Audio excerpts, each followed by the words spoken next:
Good afternoon. Patrick here, Eight Questions With, and welcome to the show.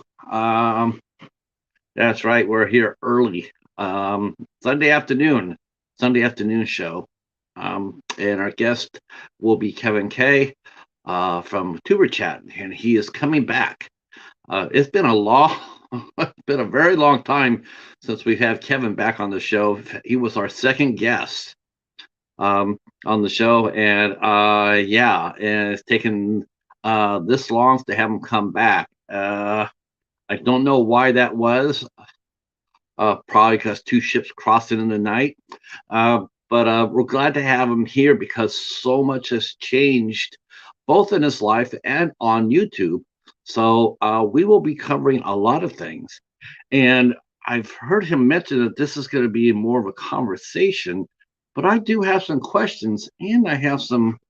I guess I have some issues with some of the things that YouTube has been doing, and some of the things that creators have been doing as well.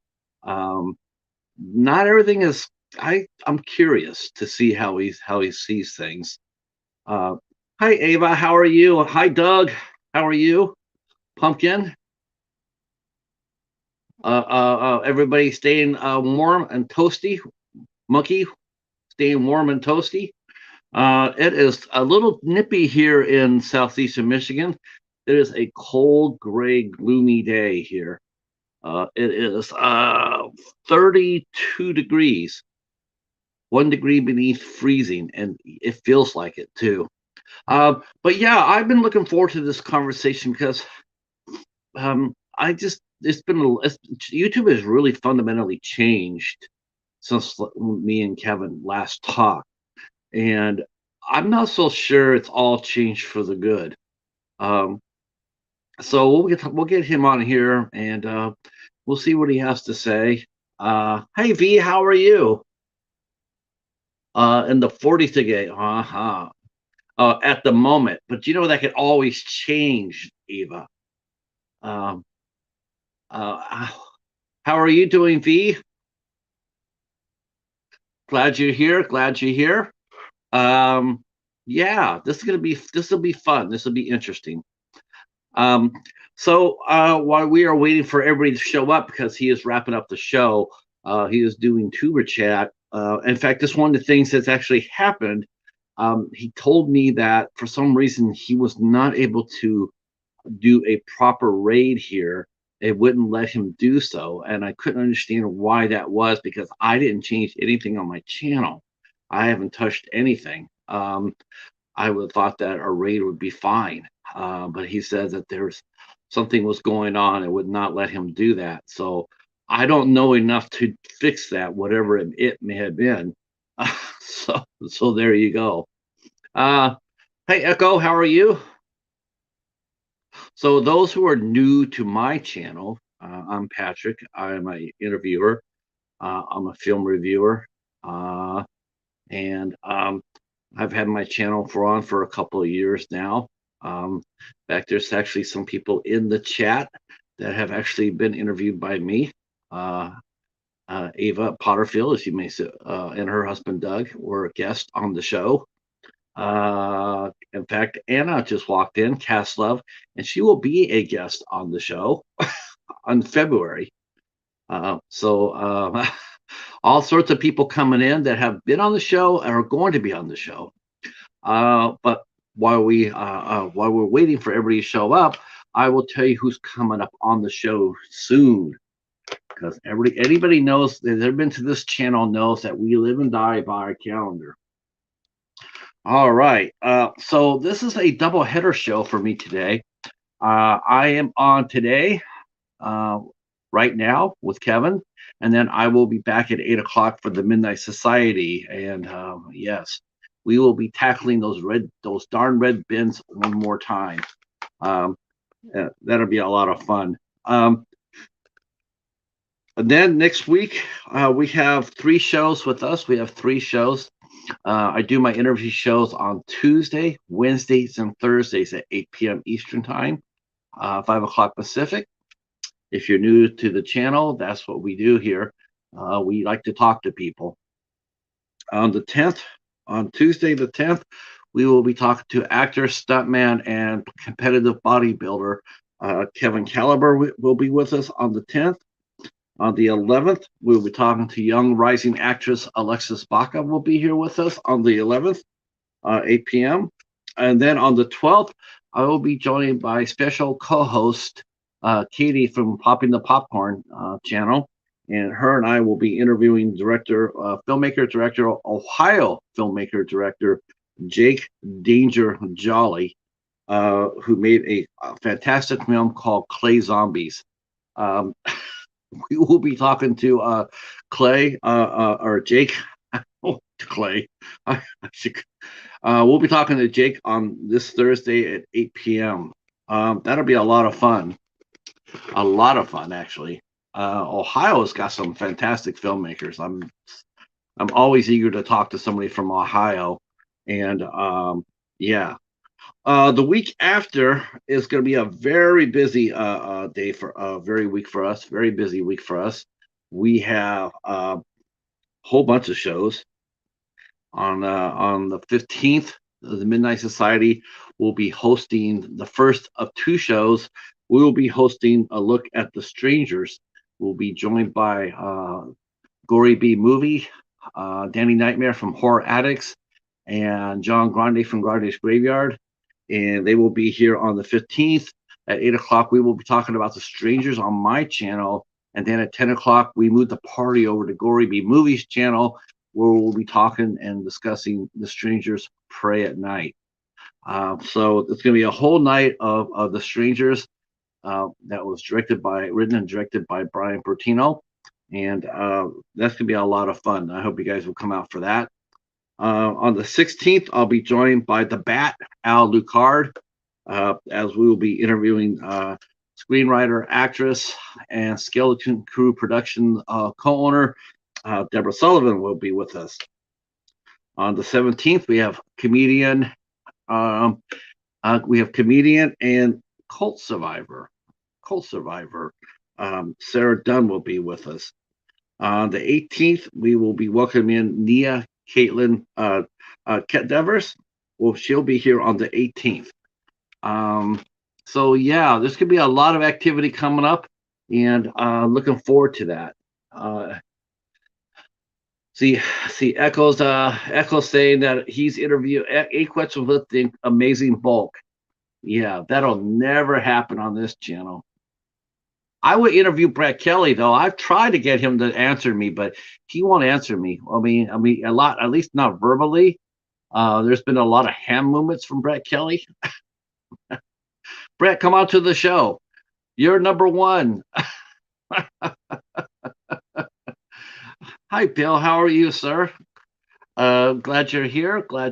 I thought about you today. Our good friend Ruth Mayer Mayer Hill is actually leaving on her very first cruise. She is working, but the calendar is posted on my channel. Actually, if you go to my channel, you'll see the upcoming shows listed there, and you can hit the notify me button on each and every one, and it will let you know when I go live. Yeah, I'll write on my channel. See, yes, that's right. Join us for Dollar Tree Theater. Dollar Tree Theater is amazing. You guys will really like that. I have plenty of playlists. On my channel as well. I have Dollar Tree Theater, which has 44 reviews on it. I have all my past interviews on 8 Questions With. I broke them up in this playlist of 25. So you can go ahead and pick your poison, and you can grab one of eight blocks of 25, and you can go back and listen to some interviews that I've had before. If you go to block one of the playlist, that will be the 1 through 25, and that will also have the first interview that I did with Kevin, in case you'd like to see that. There's some more folks coming in that we've talked to. Bill from Warmstrong Adventures has been a past guest. The Bud Files have been a past guest. So there are a lot of past guests. Um, let's see. Hi, Coach Mary. How are you? Glad you're here.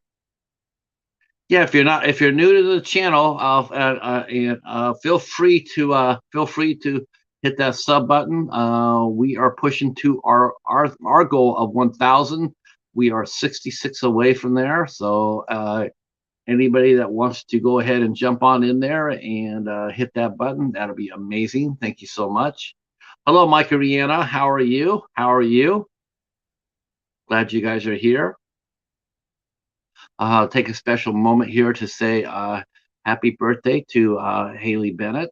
Uh, Haley's birthday is today. She's turned 33, and that's amazing. She's probably my favorite working actress at the moment. Um, and today's her birthday, so happy birthday, Haley. Hey, Jamie. Jamie Hart's in the house. Michelle is here. Michelle was a guest. I was a guest on Michelle's channel. I know Michelle's supposed to be gearing up to restart her interview series. There's Kristen Welton, who gave us the secret of Kevin. Kevin's going off the air. That's awesome, and she'll be going to the tea company again real soon. I hope I have not missed that. I know I have not missed that. I know Kristen will be going back over to the tea company and doing another kick-ass video. One of my favorite videos. Let's see. She'll be starting again after her surgery. Oh, I hope that's a very fast and very outpatient surgery, Michelle. Yep. Nora is here. Nora.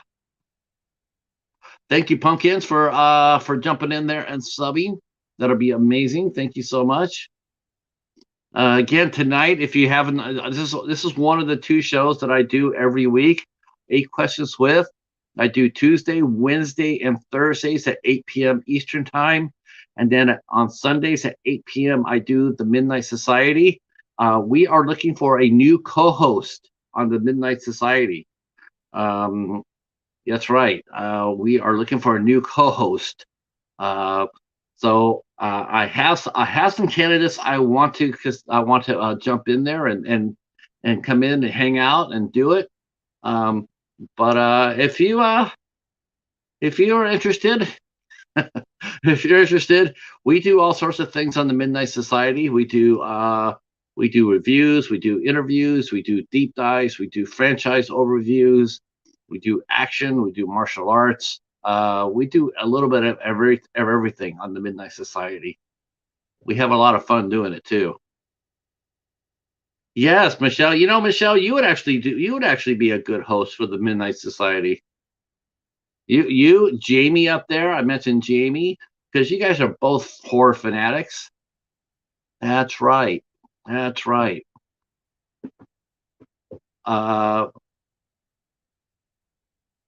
I'm going to be looking to get more interviews coming up soon. Women in Horror Month is coming up in March. We will be talking to all women who are involved in horror. And in April, I do believe April will be All Creators Month. I have to double check on that, but I might be doing all YouTube creators in April. So depending on how the schedule looks, that's what I'll be doing in April. I know V has started doing interviews on her channel. I went over there and saw her very first interview. It was pretty fun. Very lightning fast. Kept her guest on her toes, on his toes. That was a lot of fun to watch. Do I do mukbangs? No mukbangs here. Nobody wants to hear me chew food. Nobody, no. Maybe speak in a lower voice, use my inside voice. I tend to let my voice get a little bit high.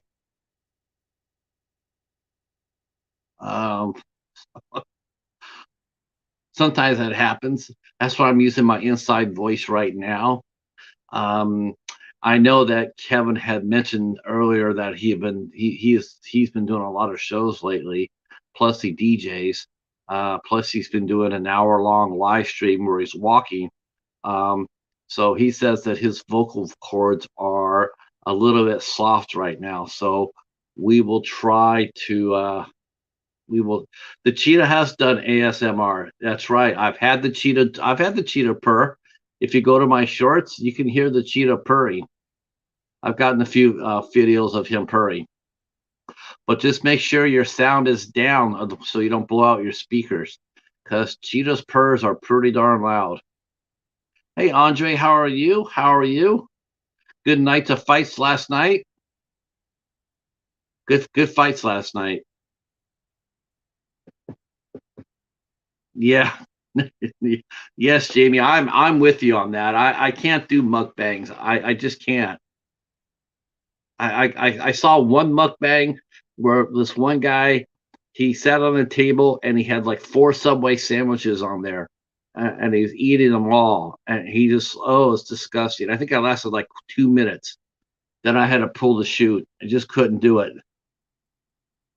Oh God. Well, you know what, Echo? They weren't even skinny. That's the thing. They weren't skinny. They were fluffy, and they were overeating 4 Subway sandwiches. I'm going like, no, no, no, I can't do that. Uh, thank you guys all for coming. I see a lot of people coming for the first time. So, like I said, if you're new to my channel, I do interviews on Tuesday, Wednesdays, and Thursdays. I do the Midnight Society on Sundays at 8 p.m. And then I'm also part of a group called the ISC Midnights, and we review night movies the last Sunday of every month. So once in a while, you'll see that happening here too. Hey, Mayfield Ranch, how are you? Um, yeah. God, I don't understand. I don't understand the mukbang. I understand the ASMR, speaking like this, but that takes a lot. That takes a lot. It's hard to do to speak like this. It really is. Uh, Hi Tina, how are you? Glad you're here. Glad you are here. Um, I'm sure Kevin is still working hard on TuberChat, so I know he'll be here with us as soon as he gets done. That's one thing I will say about Kevin. He is very, very generous with his time. He does not shut down everything all at once. He will go till the last person on the wheel of doom is taken care of. Um, so I really do appreciate that. Hi, kicking it with the Rooks. How are you? Okay, got the Ray. Hey, there's Pete. Hey, Scratching Pete, PA. The fastest chat on the tube every Tuesday at 12:15. Pete comes out there and he's chasing down big winning tickets, big lottery tickets. It is the funnest 35-40 minute show on the tube. It is fun. It's fun. We're all rooting for Pete to win big. Uh, Hi, Josie Rain. How are you? Glad you're here. Glad you're here. Big guinea pig love. I love guinea pigs too. Guinea pigs are guinea. I had one guinea pig when I was younger. Guinea pigs are very sweet pets. Very sweet. I know, Nora. Let's go. Nora, the stock explorer, who's very much like me, loves coffee and likes to talk. Yep. Nora comes on every morning and she'll do a pop-up chat or whatnot, and yep, and she'll do pop-up chats and talk and connect people, and it's a really amazing show that Nora does. Um, Kevin's going to be here in just a minute. I sent the link to Instagram. Kevin. I sent it to you on under Kevin Kaye on Instagram.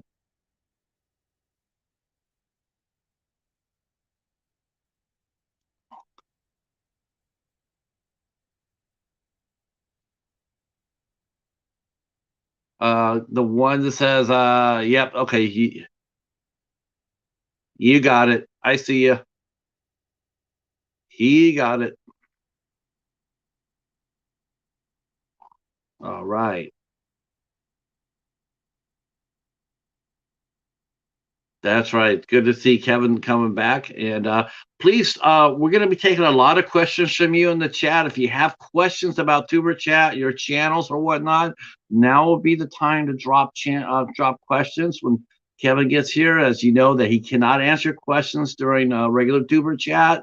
I mean, he tries, but it's really hard with the format being what it is. So anytime you see Kevin doing an interview like this, now's the time to ask questions. If you have questions about your channels, if you have questions about algorithms, you have questions about why I added 30 new people and I lost 40, that would be the time. Yes, Kevin needs a lot of breaks today. And don't worry, I'm sure that will happen because we know, thanks to our guest Kristen Welton, we know what Kevin does on those breaks. Can't blame him, but now we know the secret. Yes, by all means, Jossie, that's right. This is perfect. All right, so let's go get him.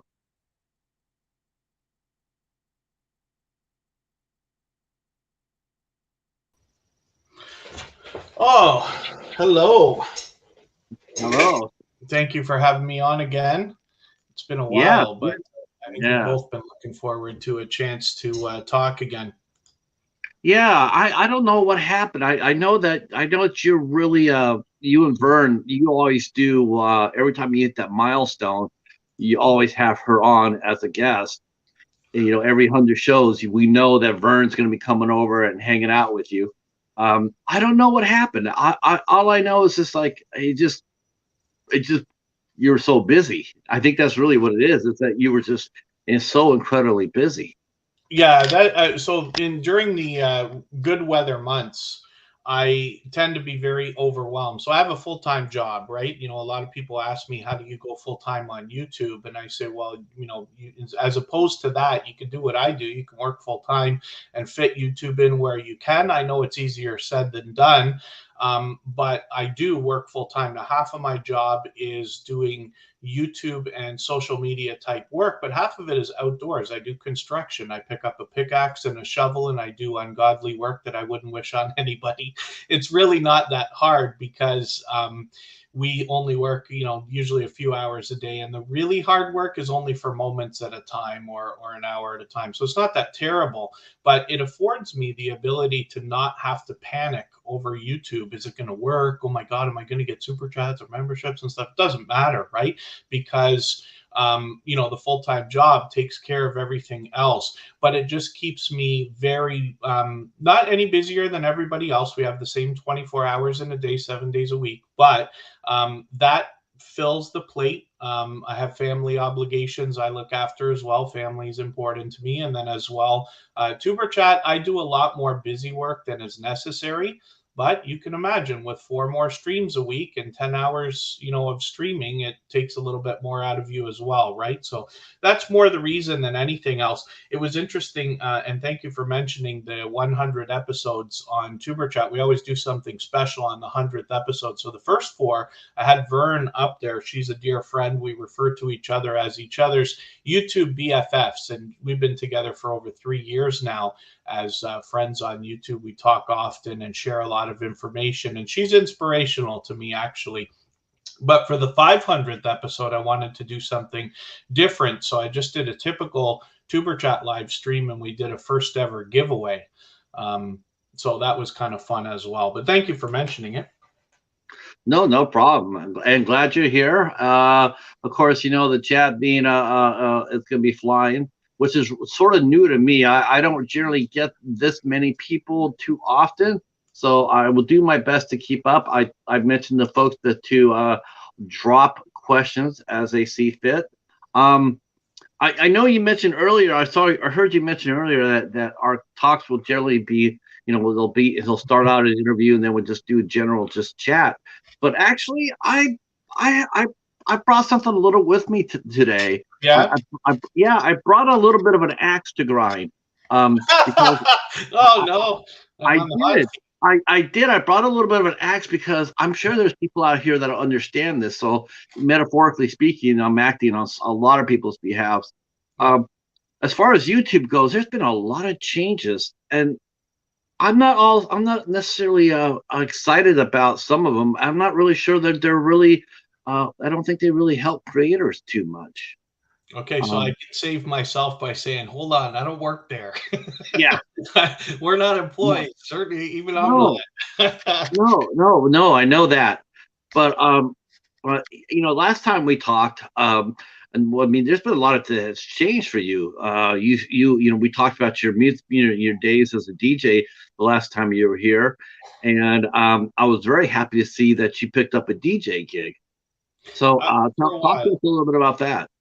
So that is a place that I actually worked when I used to work in radio, which was most of my adult life. That's a very long story, but we talked about that, I think, when I was here the last time, right? Yeah. That one of my first gigs that was out as a DJ, I had already done bars and nightclubs and things like that, but this was my first original gig. So this was, Kevin Kaye from Z103 in Toronto. And I went to work at this radio station, and they had a choice between a couple of DJs. They actually chose me, so which I'm thankful for. But I worked at that place on and off for about 14 years consistently, and that gig was there for most of my time. Eventually I started getting into running bars and nightclubs, and I almost wish now that I didn't, but we had a little bit of fun while I was there. But DJing is a lot more fun to me and a lot more money, to be honest with you. Managing is something I wouldn't wish on anybody either, but I did a little bit of that, so that got me out of DJing. And then that place over the pandemic had closed. This is years and years and years later, but that place closed for the pandemic for 2.5 years and just reopened. So, in the idea of reopening and not just trying to bring the crowd back, but what can we really do? That's kind of special or something like that. I'd like to think is part of the reason why they asked me to come back, because like I said, I hadn't done it for a while. I had to prepare, I had to buy a bunch of equipment, I had to get music ready again and familiarize myself. And it's fine. It's like riding a bike, right? For anybody that's done it for any length of time, Right. and I did it a lot, then it's easy to pick back up without too much trouble. But I ended up doing that on Friday nights for many months again. It might return in the spring. They might ask me to go back. I might take it if they do. We'll see. But I have other things on my mind as well, including doubling down on YouTube this year, trying to pick things up a little bit, and then working on whatever's going to be the next thing also. So we'll see.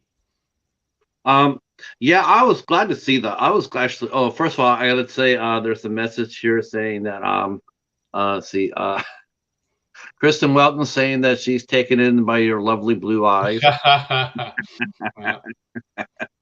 Just let me know anytime you need to go off camera for a minute. We understand. We understand.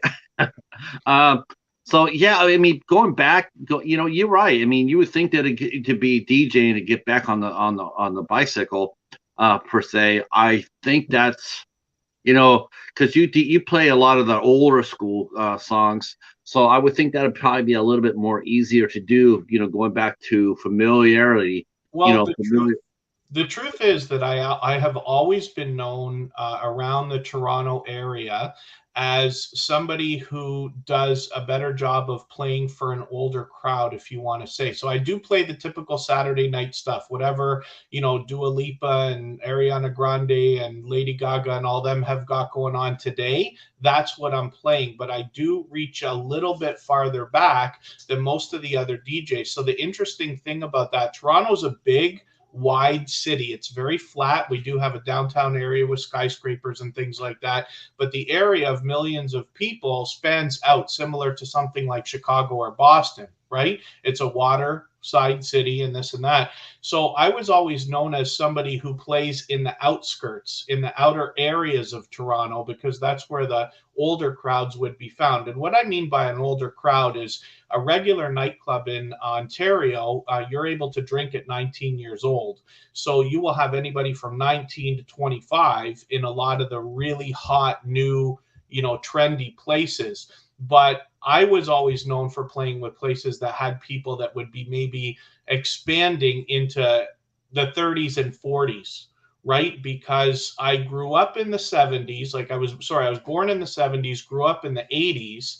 And while 70s music, there is some disco that you could still play today. Obviously, Staying Alive is a huge hit and things like that. There's a lot of stuff that carried over and has been redone. But the 80s were a big decade for when DJs had started. And I almost feel sometimes, or did at the time, years ago, that I might have been born a decade too late, because I would have loved to be a DJ in the 80s much more than the 90s, because I think it would have been more challenging and the music was just out of control. What people were doing, what you had to go through to get music done then was a lot more challenging, I think, than the 90s when computers really started to take over. And now in the 2000s, there's a million genres of music. It's all been fun, but I just wish I caught the 80s. So I had played a lot of that and became known for it and chosen for jobs that included that. One of my favorite gigs of all time. I mean, the Village Inn, where I've been playing lately, is my favorite gig of all time without question, pardon me.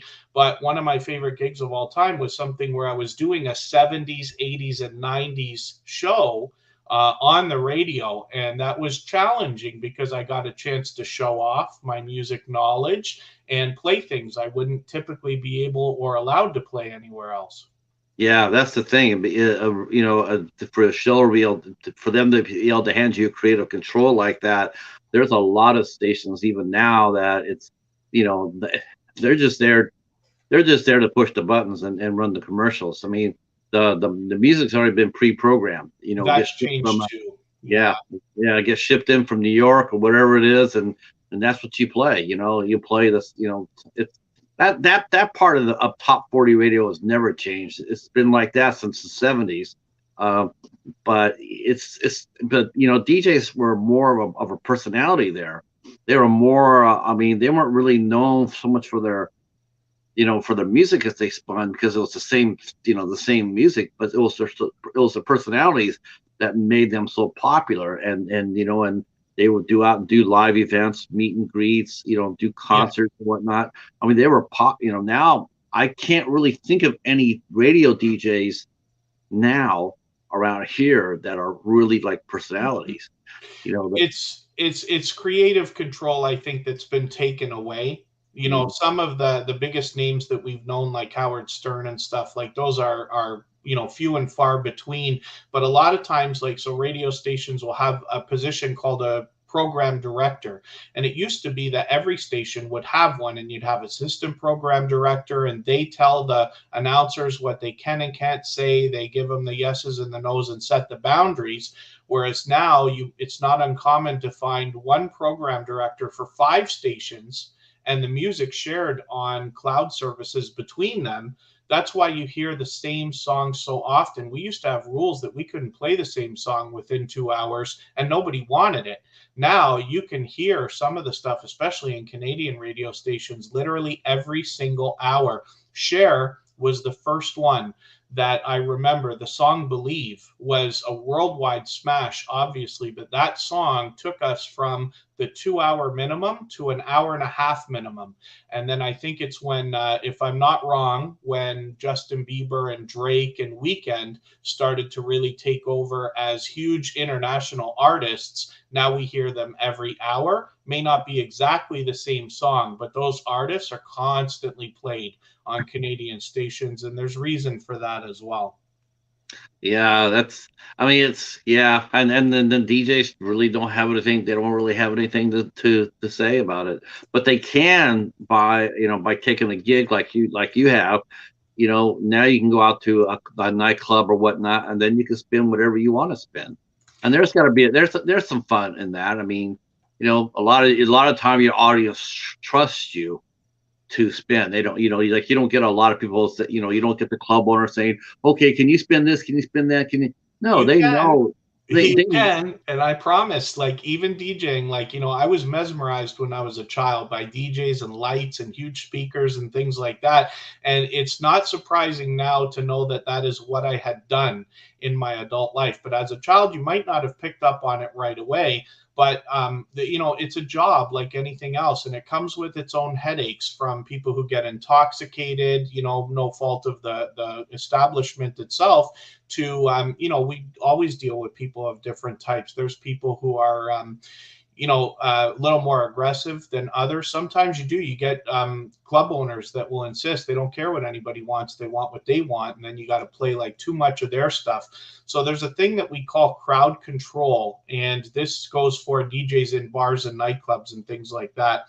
It's very troublesome when you allow people to request songs and then pander to them right away. So, for instance, a couple of people might come up and feel exciting, and then, they're like, play my song right now. And a younger DJ might right away feel inclined to do what they say, right? Whereas the idea is you've got to control the crowd so they don't control you. You can play Right. people's requests, but you might want to make them wait it out. And as you get older or more experienced is a better way of saying it, you start to be able to understand. And I know the world now is very against people judging a book by its cover, and everybody wants to pretend that stereotypes don't exist and things like that, but they absolutely do. And we can judge a book by its cover in a lot of cases, and you have to. So you gain instinct. You start to know, like, hey, I've got a bunch of people coming up. They're really like on me about playing a couple of songs. How can I keep them happy and at bay while keeping everybody happy? I got a dance floor to worry about. I don't Right. want to get fired, so I got to think about the club owner. And sometimes we're doing it on the radio at the same time, and we got to follow all the FCC or CRTC rules as well. So it really is a job, and it really does take talent. But in all fairness, I Oh, should probably say as well, this is absolutely true. When I started DJing, I was technically perfect before I ever started because I cared so much. The idea of mixing, the idea of blending, the idea of making songs on key and finding the right mix was so important to me. But to be able to play the song that the crowd wanted, or a set of music that the crowd wanted, I was the worst DJ for the first 5 years. All the mm, older guys they literally would say, we want to bang your head off the wall, man, because you're not getting it. And it was awful because I was so worried about mixing and being perfect and showing off that I wouldn't have the discipline to not play the songs that I wanted everybody to like, the songs that I knew they would like 6 months from now, but to stick with the stuff that they know. And the guys would tell me over and over, they're like, the crowd just wants to sing. Just let the people sing. yeah. Forget about mixing. And it took literally that long. When I did radio shows, I was on fire from out of the gate. Forgive how obnoxious or arrogant that might sound, but it's true. I was great at it. But learning to play the right music for the crowd was something that took me a very long time to become good at. And I was a late starter. I didn't become a DJ until I was 18 or 19 years old. Usually you find people who are influenced by their older brothers, sisters, or cousins to lead them into that industry. Yeah. See, I want to know mentions this. There's nothing worse than announcers saying, "Here's the Who," and then listening to AC/DC come on instead. So those are mistakes, and I've made those mistakes too. When I worked at that one radio station, Z103, and I worked for others later, but when I worked for Z103, I quit 4 times and was fired once, not in that order. And one of the things I did get kicked off of was I was producing a show, and there was a CD that had a misprint on it, but the announcer had given me the paper to say, "Here's the track list, and make sure you play this song do it as it says on the list. And at the last second, I don't know what I was distracted with, but I didn't look and I played the wrong song. And it's like the most popular song in the genre. And I got kicked off the show for like months because of it. Not fired, but at least kicked off that show. And it took months to go back and do anything with those guys again. They were so angry. It was a really awful mistake. It was stupid, to be honest with you. But, you know, I can only use the excuse there was a lot going on. I was probably distracted by something and at the last second didn't pay attention. But, you know, we should be more prepared too. Radio is a job where most of the people, if you listen to the radio now, you'll hear announcers that are only on for 3, 4, or 5 hours, which means they're still making a full-time salary for that job because they're expected to do 3 hours of prep to get ready for their show.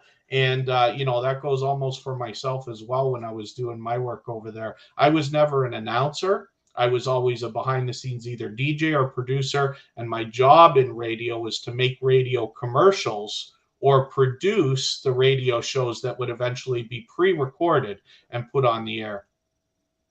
Yeah, it's changed since then, though, hasn't it? I mean, Mhm. and you're right. I mean, DJing is a lot hard. It's a lot harder than people expect. You're It right. I mean, can so be, I never DJ'd for a dance floor. I just did an alternative night. Me and my right? buddy Paul, we did alternative, but I knew a ton of DJs, you know, being in the clubs. And there's one thing that I never saw a DJ ever do. I never saw him. If he had the dance floor, he always read the dance floor. It was always the dance floor. He asked the DJ, "What do you look for to make a crowd bumping Mhm. if they're moving on the floor?" As long as they're moving on the floor, he'll just keep going. He'll just keep going, Yeah. and then he'll notice a lot of them will get tired and they'll go off to get some drink or talk to somebody, and then he's able to shift the music to make it slower, or you know, or slow dance or this or that. But he always read the crowd first. If There they you were go. dancing, if they were dancing, that was his draw. It was his number one thing. So if Yeah. someone came up there and said, "Can you play me a slow song?" Not gonna happen. Not gonna happen. Yeah. No, no. I mean, I'll get to it when I can. But if I'm having 50, 60 people on the floor and they're you know, having a great time and they're rocking it out, no, that's my job. My job is actually to make you thirsty, because if you're thirsty, you'll head to the bar and that's where the money's being made. Yeah. Well, You don't make very much money slow dancing.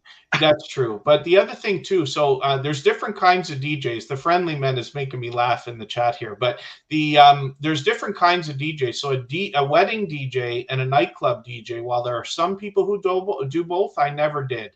And I try to describe to people like it's a different kind of art, right? So in a nightclub, you're playing different music every week. In a wedding, you're playing much of the same week to week, but it's a different type of thing. I DJ'd one wedding one time. I got extremely well paid, and it was the worst wedding in all of history. Now, it's not all of my fault, but I was playing at a place that is a rooftop type of place with a beautiful view of the Toronto skyline, and everybody was kind of outside smoking. And any DJ, any wedding DJ will know that if you have a situation like that, it's really hard in gorgeous weather to keep people inside. But I'm also not talented in that way. In a nightclub, sure, I do fantastic. But in a wedding, no, I don't even want to touch them. And the one that I did was terrible.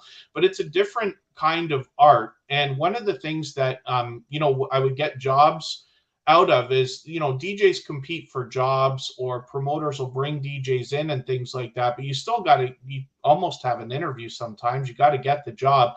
One of the things I would describe to people is that the DJ's job is not to make people dance. Anybody can plug in an iPod and people will dance, right? They're there to dance.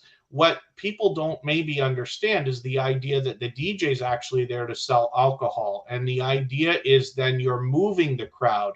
So you're watching the dance floor and you are watching groups, just like you said, to see when they get tired. You have to be able to read everybody in the room. And there could be hundreds of people there.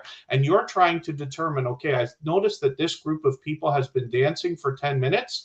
It's time for them to go and get a drink. Let me switch it up without, you know, changing the entire dynamic of the whole room. I don't want everybody to go to the bar. I want some people to go to the bar, and the people who are at the bar, I want them to come to the dance floor now so that they get ready and they keep going. Because if you can sell more alcohol on a night that you DJ playing, let's be honest, the same music that every other DJ is playing in every other place on Saturday night. It can't be that different, right? But if you know how to sell alcohol, you'll get the job every time. So that's the idea, and that's what we tried to do, and that's where I insist that, you know, some of the guys who've been around, or girls who've been around for a long time, and I was lucky to know quite a few female DJs as well that would play the same kind of music. They did just as fantastically as the guys, but it's years of experience that usually brings it in. Anybody can play, you know, some flashy stuff, and, you know, I could do a little bit of scratching, good but not great. And, you know, it's not that kind of thing that people in the places I would play are really there for. They're there just for their party. You have to remember, they're there for them. They're not there for you. And you, therefore, have to be able to play things, you know, for them. It's so funny when the Friendly Men is asking about songs. What I used to do at the end of the night, even in the nightclub, is try to play something a little bit different. If you can play some of the songs that people really start to sing and hug each other and have a good vibe on the way out. If you can play some of that at the end of the night, that really helps. It's easy to just throw on the song Closing Time now. Anybody can do that any day, and it gets the message across. But I would play like American Pie by Don McLean, and that gets everybody hugging and singing and kicking and dancing. But at the same time, they know the night's over. You'll always get a couple people yelling like, play one more song, you know, and things like that. But for the most part, that's the idea. Jamie mentions Billy Joel's Piano Man. That's a good song to play. Who Let the Dogs Out? Sweet Caroline was a really good popular Sweet one. Caroline's another one that gets people singing and dancing like that. Now, I would play typical, I would usually play nightclubs more than bars. And even if I did play in smaller bars, they'd bring me there to play more of the progressive type of music. So harder beats, more like house music, for those of us who know what that is. You know, like one of the things we have to remember is like that a lot of the people who go out to, let's say, a party or to go dancing, they're not interested in whether a song is house music or trance or trap or tribal or rock or country or all the different kinds of things we can call the music. They're just there to dance. They don't care, right? It's up to me to know, not for them to know. So we have to keep that in mind. One of the things I used to like to do is find alternative rock songs and play remixes of them that would be a little bit better suited to a nightclub, but people still know all the words. You know what I mean? Then they can sing along. It's a big part of it all. Right. And a lot of times those remixes were a little bit longer plays. So they are on the dance floor just a little bit longer, which means they got a little bit thirstier. Yeah, I've never asked you this, but did you? I don't think. Did you ever DJ any private parties? Yeah, like bowling banquets. One of my first jobs when I was 16 years old, one of my first full-time jobs that I kept for many years was working in a bowling alley. It was actually a bad job for me because there's so much slack in that job. You don't have to do very much, and it was horrible because I got used to it, right? But a few of the people, as I became a DJ, would know me literally for years, and a couple of the people would give me a chance and say like, "Okay, do you want to try DJ in our bowling banquet?" Because of course they know I'm going to be cheap because I'm new, but they let me do it, and it wasn't the worst thing ever in the world. So that was okay. So some of those private parties, I've done a lot. Like even in the nightclub, sometimes people will come and rent out the nightclub or a floor of a nightclub to have a private party, or a restaurant or a bar. So one of the things is a lot of people might know who Mike Holmes is.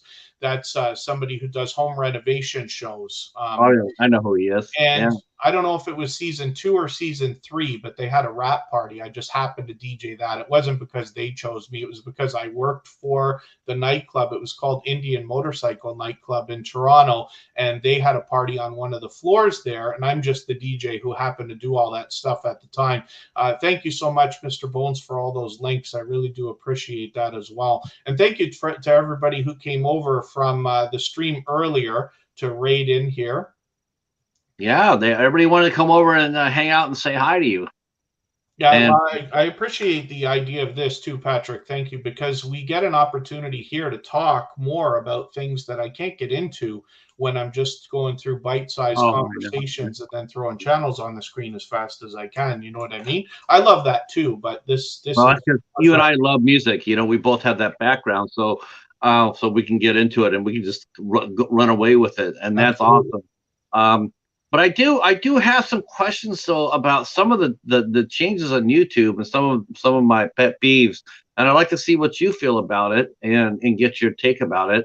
And because it's something that I noticed a lot of channels, especially some of the growth channels. I've noticed it a lot, and some other channels.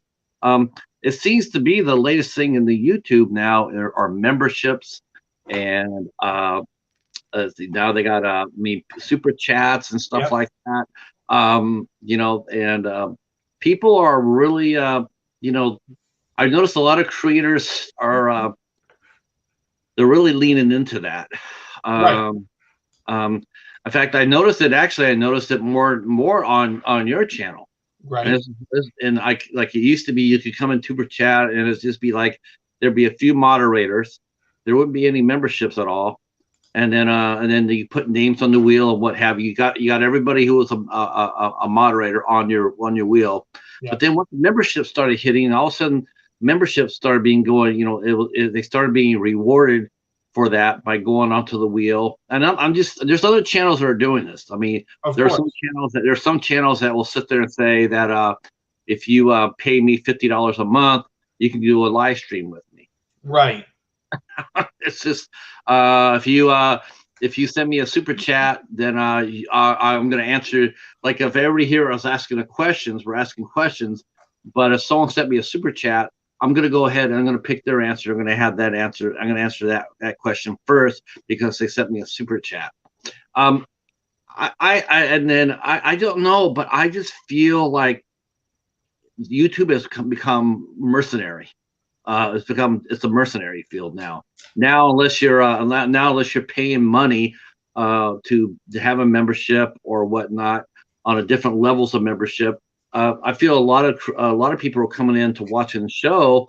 They're no longer being heard. Their voices are no longer being heard because they're not part of the being a membership.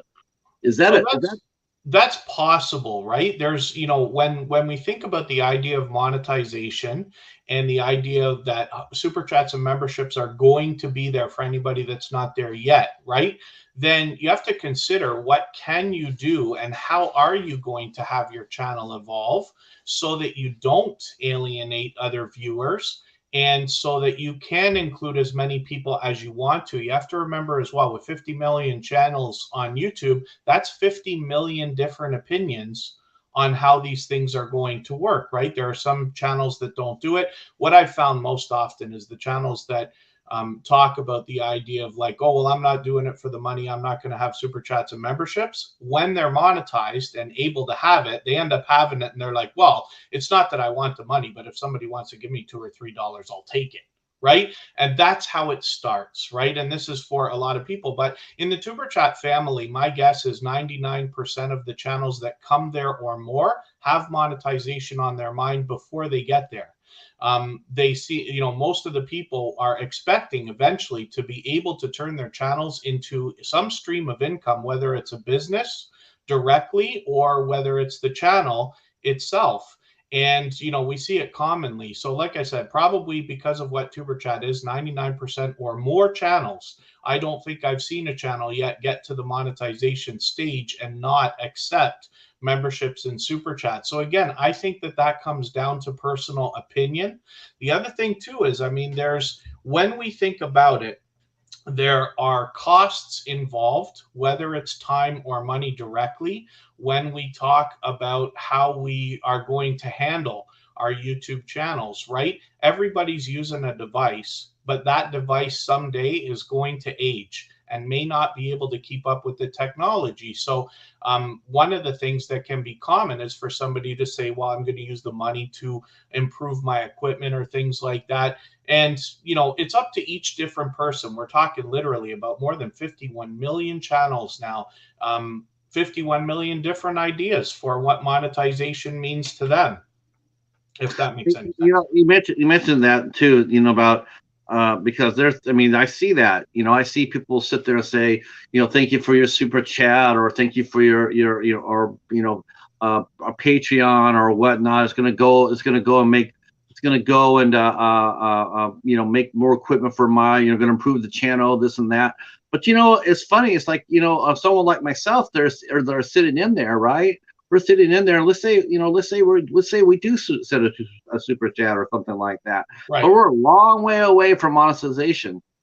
But you know what? No one gives us nothing back. No, I see too many creators taking, and no creators giving back, and that's the problem. That's one of the problems I've been having with this. It's like I don't see the giving back at all. I just see too many channels now are taking, and I think YouTube has really manipulated us to pay for what they should be paying. They should. Why, like, why am I paying anybody for their content when they're not paying for mine and I'm not asking for it?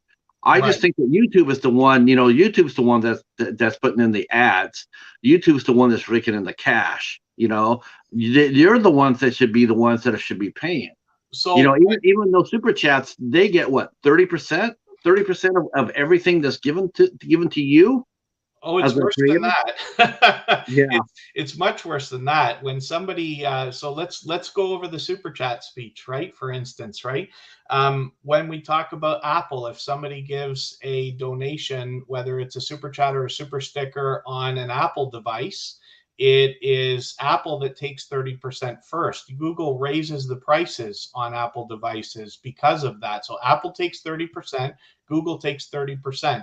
If a Canadian creator gets a super chat from an American citizen, American taxes might be paid on that, and then income taxes are paid on income that comes in afterwards. So by the time a super chat gets to a creator, it could be as low as 50%. Now, I'm not saying I'm right. I'm not an accountant. I'm not even a financial professional of any kind, but you know what I'm saying, right? Yeah. That's a Right. consideration. This is why Google does not allow memberships on Apple devices, because they don't want Apple taking that much out of that kind of contribution. So people can get a membership outside in other ways. And we have to remember as well, it's not available in every jurisdiction or every country or on every platform. Not everybody can, not everybody will, and get involved in super chats and memberships for different reasons. Then, when we think about both of those, there are some people who will super chat and never get a membership. There are some people who will get a membership and never super chat. There are some people who will do both, and there are some people who will do neither.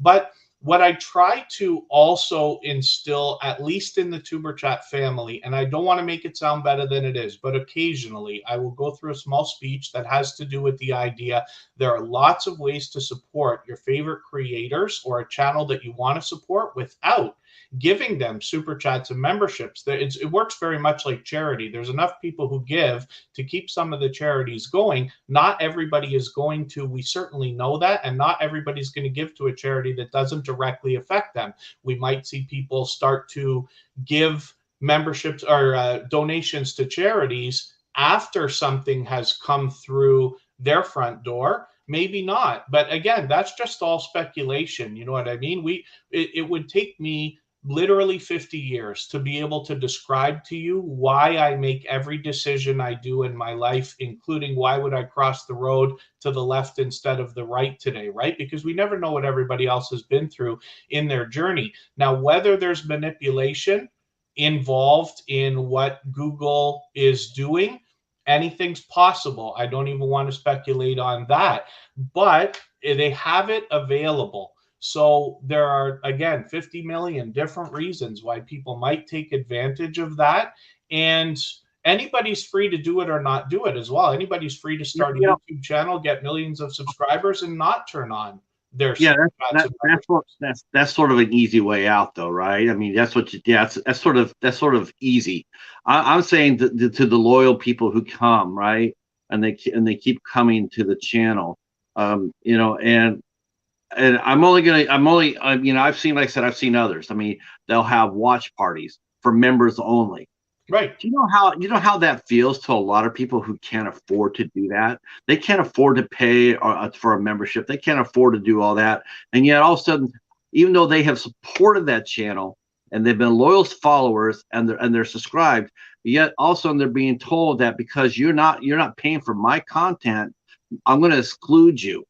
So all the time that you spent coming to me and supporting me, and now I got monetized. Now I'm alienating you. Now you can't. Now you're no longer welcome to my channel on certain things that other people can do because you can't afford to. Do you see the problem with that? I mean, So that really rankles me. right. So then again, though, we just have to remember you might be talking about situations that are real, but you might also be imagining like what somebody might be going through in their own mind. Some people look at it as a different way. Some people are like thinking to themselves, I will contribute to your channel, but I will expect something in return. That's why Google has the stuff there.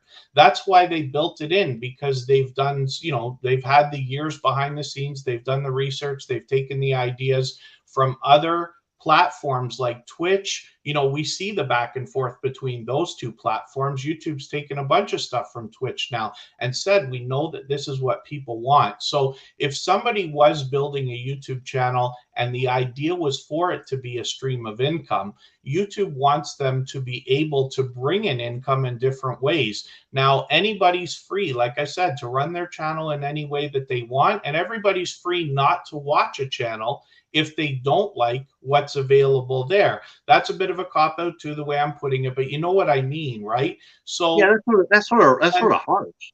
well, kind of, but so Yeah. when we go to, this is not the same thing, but I'm just thinking off the cuff here, right? When we go to a movie theater in Canada, our movie theaters now have a VIP section. If you pay more money for your ticket, you get to sit in an area that's exclusive where you can have an alcoholic beverage or food delivered to you, and you can sit and enjoy and a different experience. Is it fair? Is it fair that the people who pay more get more? Or is it not? Because people have the choice to either go there. Every person that doesn't go in the VIP, let's say with a date, has to watch all the other people on their dates going into the VIP and wonder how the person with them feels. So I'm not saying that I Those people, those subscribe. people there, those people there, they're not making what we're watching. They're not creating the movie that we're all watching. So that Yeah. makes sense too. Yes, it's not the same thing. You have to forgive me because I'm trying to compare apples to oranges. It's not the same thing. But the other thing too is like if creators who are hoping to get paid for the work that they do are not able to get paid for that work, they won't be able or willing to produce it, right? Some of the things that we do take different things. Some things take equipment, right? And I'm not saying everything has to come down to money, But but if people, everybody's in that boat. Everybody's in that boat. Anybody right, who's a creator, whether they have 100,000 followers or 100 followers, they're in that same boat. And the thing is, so it's like because they're certain to a certain level that now they can sit there and say, well, thank you for your super. That's really going to help my channel. That really helped me. I'm going to put it back on the channel. Well, the person who's donating is showing their support. They also had those same ideas too, and I don't see anybody ever giving anything back to them. I don't see that. I just see too many creators now with their open hand. okay, so let me ask you this. Have you seen any creators at all on YouTube out of the 50 million that have taken in super chats on their channel, but also given super chats to other people? Actually, I rarely see that, Kevin. Honest to So God. in the Honest tuber to chat God. family, I can tell you that I see all kinds of creators who get super chats, turn around and give lots of it back, even in just that small way, right? Even in just that single way. So the thing is, like, again, it's one thing to wonder whether the stuff goes on, but unless we're going to watch all 50 million channels, we're not going to know all the different things that people are doing as well. And I don't know how everybody feels about everything. Like I said, everybody's free to not watch or not come into the channel. One of the things that you have to remember as well is as channels grow, there's nothing a creator can do other than to try to find ways to adapt their content to the crowd that's starting to build. TuberChat is way busier today than I probably would have expected it to be when I started. And as it is, in the first few episodes of TuberChat, the first 20 or 30 episodes, we only had 20 or 30 channels coming through. Now we have over 100 every single day, and it's one thing to say, well, we don't want to change anything. We don't want anybody to feel excluded. I've had times where I'll show you an example of something that's like a growth pain for a channel. TuberChat got to the point many months ago, almost a year ago now, where I almost had to extend the streams to 3 hours to get everybody who could stay to the end onto the screen. But my voice, no matter how far out I spread the streams, cannot take more than 4 hours or 4 streams per week at 2.5 hours. I can't make it through any more than that. It's just the way it is. So No, then you're I right. had to say, what am I going to do? Should I stop doing TuberChat? Should I shut the channel down? Should I do things to try to make less people come? What makes sense for everybody? So the idea was, okay, we've come to a point that I didn't see when I started. 2 years later, we can't put everybody on the screen anymore. We just can't do it, and I wish that I could, but I physically can't. So now I'm trying to find ways to try to relieve my voice a little bit. The idea is maybe put some pre-recorded segments into the show. Maybe I can extend it to 3 hours. I got moderators to think about as well. I don't want them to spend their whole life worrying about TuberChat. They got other things to do as well. I don't know if it's fair for me to expect people to be there for 3 to 3.5 hours. So at some point I said, okay, it's just too much.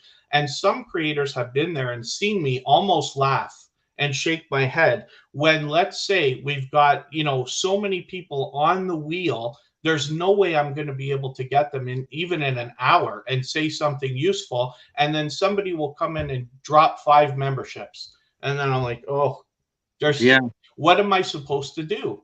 And I've had TuberChat go overtime many times because of that. But what are you going to do? As channels grow, opinions are going to change as well. What do we do when we see a creator that has their computer fry on them? We've seen that a few times, right? Sure, that can happen to anybody. That could happen to anybody. That happened to me about a month ago. My computer, it died. It died, and I had to get a new one. So I'll give you pure opinion. I don't think it would be the worst thing in the world if, when you get monetized, because you're going to have the opportunity soon, I don't think it would be the worst thing in the world for you to be able to accept super chats and memberships if you wanted to, even if you said to yourself, I'm only going to use the money for my channel, but if my computer fries, I'm going to buy a new computer. You could. I could do things now that I could never do on TuberChat before because I upgraded a computer this year. Now, it's not super chats and memberships that make that possible. Like I said, I work full time. I'm lucky to be able to do it. I do. And that's the reason why this is not the worst thing in the world. I have a webcam with a light on it. I'm able to move that. I've had, this particular green screen that I have was given as a gift. I guess you can't see me moving it, but I've got a green screen here, like for instance, that was given to me, but I've bought another one. I wouldn't be able to do the green screen if I couldn't buy a green screen for $35. And the other thing is that I know for sure, and one of the reasons I'm on YouTube in the first place, why I landed here, is because I understand how much $20, $50, or $100 might even be able to change somebody's entire life. So the whole idea with TuberChat is to take people who are not making money online right this second and help them faster make some money online. Right? I think it's YouTube's responsibility. I do. I think it's their responsibility. I don't think it should be on the backs of people following. I think YouTube should be paying you because you're making them. How much money do you think you make them? Shit for shit and giggles. What do you think? I mean, considering how successful your channel is, I think they definitely could pay you hundreds of dollars per month and not lose sweat over it. And so you're likely right, but the thing is, like, so here's the thing. You're telling me that the onus should be on YouTube, but you're barking up the wrong tree. I can't do anything about that. I No, choose to play in the I know. I'm tournament, just saying that's just my opinion. My opinion is I think that they should pay you. which is valid, of course, right? We all know that YouTube, and Google and these companies now are getting into the trillions. Mm, We've passed $1 trillion in some of these companies, right? So the yeah, question is always, is there not too much money on one side of the fence? But you have to remember, TuberChat started with zero. I started with zero when I had five, no, when I was here 5.5 years ago. I didn't make barely a penny off of YouTube for like the first couple of years when you think about that. Now, everybody goes through that. When you start your channel, you start with zero and you have to hit the monetization requirements to even get there. But again, I really believe that there are 50 million different, more than 50 million different opinions on this. So whether somebody's right or wrong, it's up to them to decide, right? There's always political debate in any subject that comes up, but money's a touchy subject for a lot of people. And I find that a couple of people have changed their perspective when money has come up. I've seen it time and time again. I got somebody in the background right now that's not connected to TuberChat or anything like that. Somebody who started a YouTube channel, and they constantly say, I'm not doing it for money. I'm not going to be a YouTuber. I don't want the money. I don't care about it. I don't need it and everything else. Yet are constantly saying, oh, I can't wait to get my 1,000 subscribers and I got to hurry up and get my watch hours. yeah. Why do you want the 1,000 subscribers then? And what do you need the watch hours for if you're not going to worry about money? Oh, well, if somebody wants to give me a super chat, I'll take it. Okay, but you just changed your tune. Now, I think that this kind of thing goes on all the time. And I've seen a lot of people change their mind about a lot of things on YouTube. Almost everybody that changes their YouTube channel name changes it back. Almost everybody that quits YouTube comes back 2 weeks later. It happens time and time again. I'm not saying I'm right. I'm saying this is what I've observed. I'm actually saying you are right. You're right. But You are right. in some cases, right? But here's the thing, like, if I wouldn't, like I said, be able to do what I do with TuberChat if some money wasn't invested in some of the things that I've done. Now, I don't solicit. Not that it matters. If somebody wants to A lot of solicit, channels do though. A lot of channels will sit there and they'll literally super church it. They'll do a mega church. They'll sit there and beg for that super chat. you They'll know, beg for those memberships. They'll I mean, you know what it is, Kevin? I tell you, I don't know why I didn't use this term earlier, but it really has become almost like pay to play. so It really is. that way. It may seem that way on some channels, but not all. 100% for sure, not all. The other thing too is, what are you going to do when you have 1 million subscribers, right? So even yourself, what are you going to do when you can't read every message in the chat? When people are commenting on your Can't videos, even do that today. I but can't even. I promise you, even if you don't activate super chats and memberships on your channel, people are going to accuse you of being pay to play when you don't answer them. I promise you, we all go through the same thing. Eventually, there's going to be a day. And even if we want to joke and say, like, oh, my channel's never going to have 1 million or my channel's never going to have this, but it can. I promise you that I believe in the bottom of my heart that anybody that wants to have 10,000 subscribers can have it. And if somebody wants to have 100,000, the only reason that that's questionable is because we don't know what the world's going to look like in 3 years. And the last 3 years have shown us that. But if only for that thing, if only for that fact, I would bet on almost anybody being able to have 100,000 if they want to. I really do believe that. Oh, So I mean, you still get, you know what? You still get people buying their subs. I mean, I still see channels that are, they're buying, they're paying for their subs. yes, we see. I mean, I saw one channel go from 4,000 to 25,000, and within like 6 weeks, and I'm going like, there's no way that happened unless they paid for it. It happens all the time.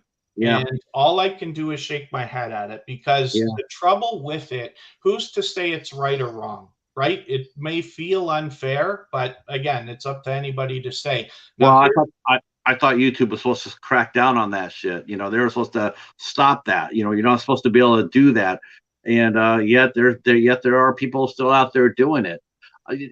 Honestly, I just want to address one thing. Yeah. As far as my channel goes, how I look at it, the reason why I want 1,000 subs is psychologically it looks more impressive to what I'm doing. Like when I interview people, that's what I do. That's what I want to do. But it's more impressive when someone sees that I have 1,000 followers more than 900. I'm probably going to get a little bit more positive response to what I'm trying to do for my channel. It's not because of monetization. I don't expect to get monetized. I'm not looking for that at all. I'm afraid that when that does come and I sit there and say, okay, let's see what happens, they're going to sit there and tell me like, yeah, you got so many strikes or claims or whatever. I won't even be able to go back to clean it all up. So I'm not even worried about that. Mm-hmm. But I mean, I do have goals, so I'm not going to sit here and say that I don't. I would like to get to that point so then I can get bigger name guests to my channel. Everybody does it for a different reason. I mean, there's some people that are driving because they want YouTube to be their life. That's what they want to do. They want to be professional tubers.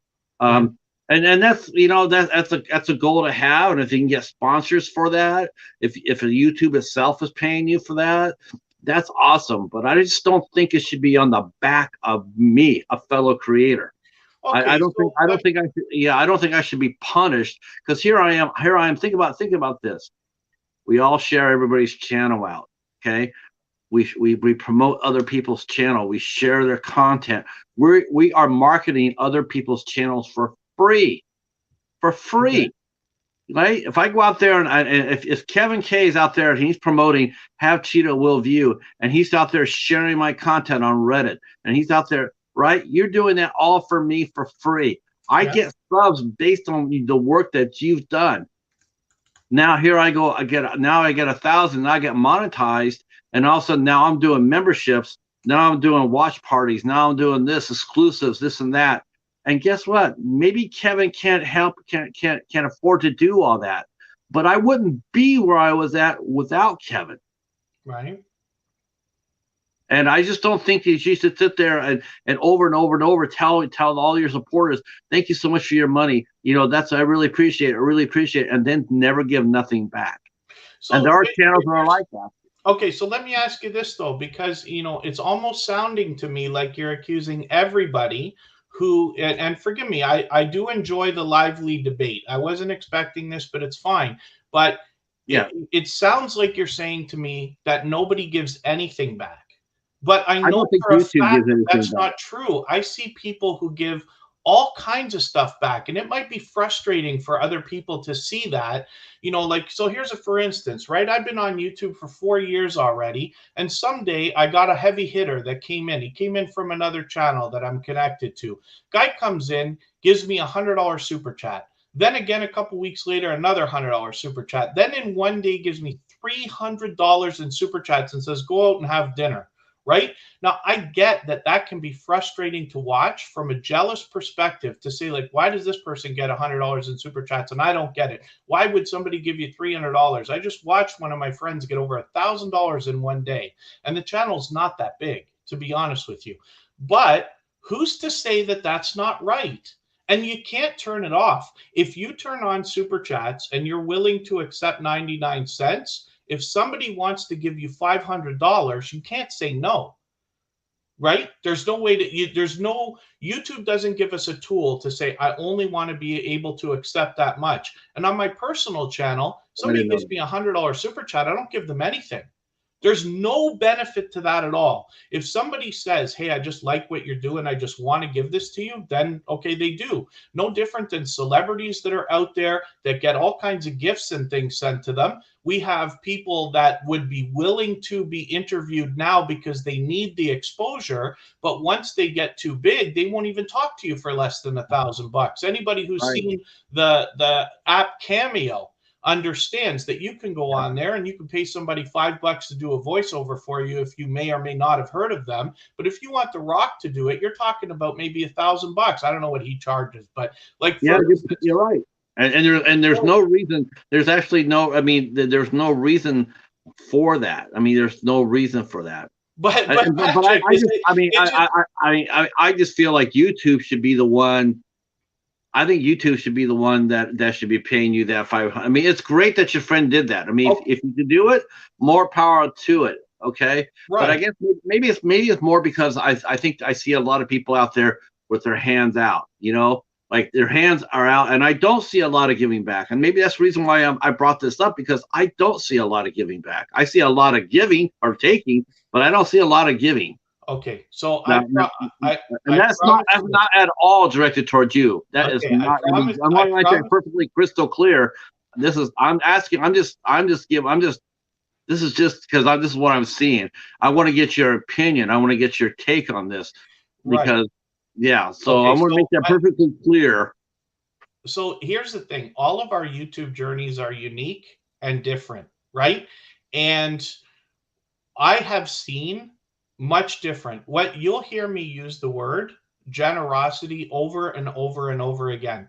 I can only shake my head or look up at the sky and ask, why have I been so blessed to have people support me in the way that they do? It is impossible that some of the people, particularly people that I have as moderators on TuberChat, have chosen to spend hours upon hours upon hours supporting me, helping me, and doing all of the different things that you can do to help and support somebody on YouTube when it is not necessarily, so let's say not deserved, because it's overwhelming already. Obviously, I could never do anything for anybody that could justify what I've been given back from a lot of these friends, these people who have been so dearly supportive to me, right? But as well, to think about, it can't ever be repaid. It's impossible. What if somebody was in your live stream 500 times for hours at a time, knowing that even if you started today to try to repay, it would be impossible. It could never be repaid. There is that kind of generosity out there. There are people, I had a guy, for instance, and hopefully he won't mind me talking about it. I'm sure he won't. But there's a channel out there called Little Ridge Farm. This guy's house burned down, and he still goes around super chatting people. There's that kind of generosity out there. Now, it's for nobody to be able to say what somebody else should or shouldn't be able to do. A lot of times we hear people say, oh, they shouldn't be able to do, they shouldn't be allowed to do that. We're talking about something we're not even involved in, that's a block down the street that you can barely see. Those kind of words have always been in different people's vocabularies. But when we talk about the ideas of super chats and memberships, anybody is free to not watch a channel that has super chats and memberships available if they don't like it. And I promise you, when we talk about different views and the different things that we see, I have probably been blessed to see more generosity than most people because of what TuberChat is. I see hundreds of creators that get super chats and either give them all back or some of it back or more back. I've got creators that give presents and buy gifts for people for their members. So they might say, like, yeah, give me a membership, because I have them available. But then they turn around and send gifts to these people, or they have groups on different networks that give them different benefits that those people feel make it worth it. And then there are people out there who will just support you just because they can. I have creators now that I have a couple of memberships that I pay for that I don't expect to even ever come back. There is no value in the membership that I have with that person other than I want to support them permanently. I don't care if they like never come back. As long as they don't quit YouTube, that membership will continue because I just want to. And there's other people who must feel the same way. I can't be the only one. You know what I mean? So I know I'm getting like really passionate about it, but we're No, talking about I like want that. people's. I want that. I we're want talking that. about That's why. people. That's why you're the perfect person to talk to. Well, we're talking about people's core beliefs. So again, there's 50 million channels on YouTube, not to mention the 2 billion daily active users or monthly active users that they have. That's 2 billion different opinions on this. It's great when people can get together and have heated debate and talk about these things so that we can maybe think about things in a different way, because if we don't draw on each other's opinions, we only have the straight and narrow to look at, and things never change. Now, I may not agree with a lot of other people on their views and things like that, like nobody would. We agree with what we agree with, but I like to try to think that I at least have my ears open to hear another perspective, to say, hey, maybe the world is not black and white. Maybe the situation that we're talking about is not black and white. If we think that people should not be able to accept super chats and memberships on YouTube, then we should be telling Google. I think they should be able to accept payment for their channel. It's just from where it's coming from. I mean, I think honestly, I think YouTube could pay all of us enough money so that we didn't have to have memberships, where we didn't have to have the haves and have-nots. This really what it is, the have and the have-nots. There's some people that cannot do that. They can't support a channel. They can't afford to. But Right. they get they get alienated from everybody else because they can't do But certain not things. everybody, though. That's the thing, Patrick. There's a Everybody. lot of it out there. There's more. The vast majority are not doing super chats or whatever because they can't afford to. There's So just, the vast majority can't. while you, Otherwise we'd be all making money. so while you may be right, I see things in a different way. I see more generosity, and it might just because I choose to. Like, you're obviously going to support the channels that support you the most first. We all end up favoring people. We all do. So when I'm favoring a lot of the people who spend a lot of time in TuberChat, I'm, obviously supporting their channels, watching what they're doing, and I stay out of a lot of things that I don't like. If I go somewhere and I don't like what I see, I stay out. I stay away. I don't go back, right? So Right. I'm able to see a lot of generosity in creators and the people who give. It is literally breaking my heart right now to hear that you're insisting that so many creators are not giving things back, when I am able to see with my own eyes so much of it every single day. That's disheartening to me, because there's so many people out there who literally are either giving back everything that they bring in, or a substantial portion of it. And to be honest with you, in my opinion, it's nobody's business what everybody wants to do. Again, anybody's free to watch a channel or not watch a channel, whether they have super chats and memberships available. And there's lots of people who do that. They won't support channels, or they troll them if they're taking in super chats and memberships and things like that. So it's just unfortunate that you haven't been able to see the generosity that I've seen. I hope that improves while your channel continues to grow. Yeah, it's not disheartening. I don't think it's disheartening. I just think it's just like, I think it's disheartening. What I think is disheartening is to see a lot of these folks, and I've seen a lot of them. I sit there and I watch them. They're inside these chats all the time, and yet they can't do super chats. They can't do stickers or whatever. They can't do memberships, and yet they're there every single day for those shows and, Right. and everything else. And all of a sudden, then we're doing a watch party, members only. And I'm just thinking to myself, that would really suck if I was part of that community and I couldn't go in there and do a watch party because I'm not part of it's high school. It's high school. I'm not part of the clique. So I can't afford to go there because I'm being asked to pay for this person's content, which I shouldn't be. I mean, if I want to donate, that's fine. But a lot of these people they're using it's a different thing between donating and being asked to pay.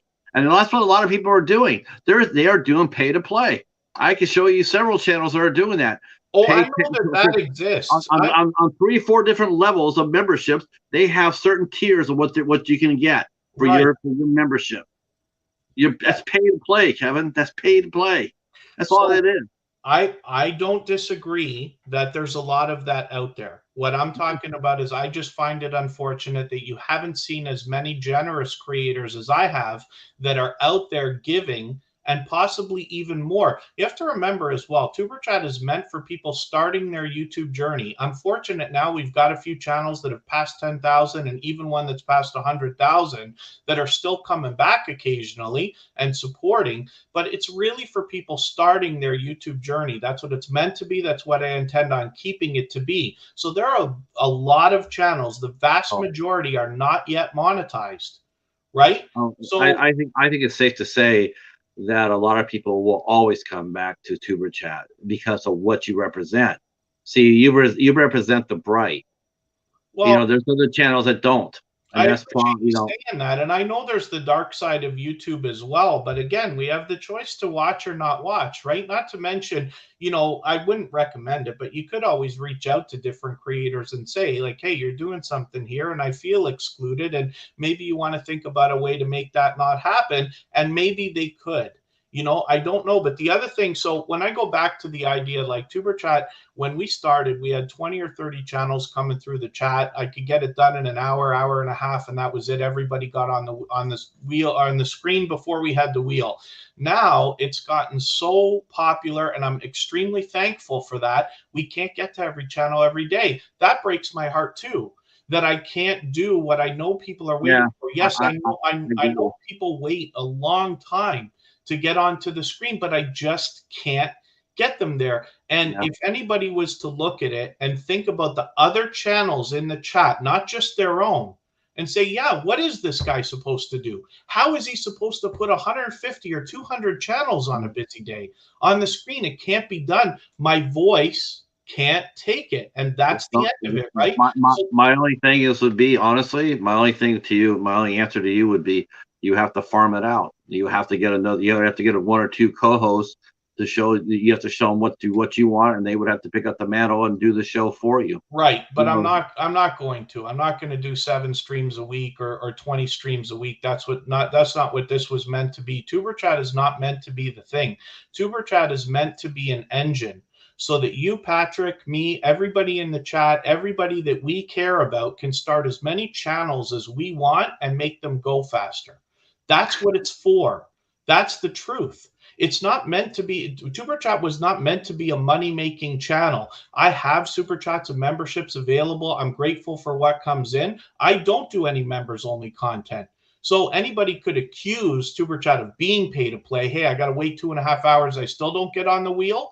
The wheel has no, nothing to do with anything. your channel is way different. I mean, your channel is way different from anybody else. What everybody else is doing.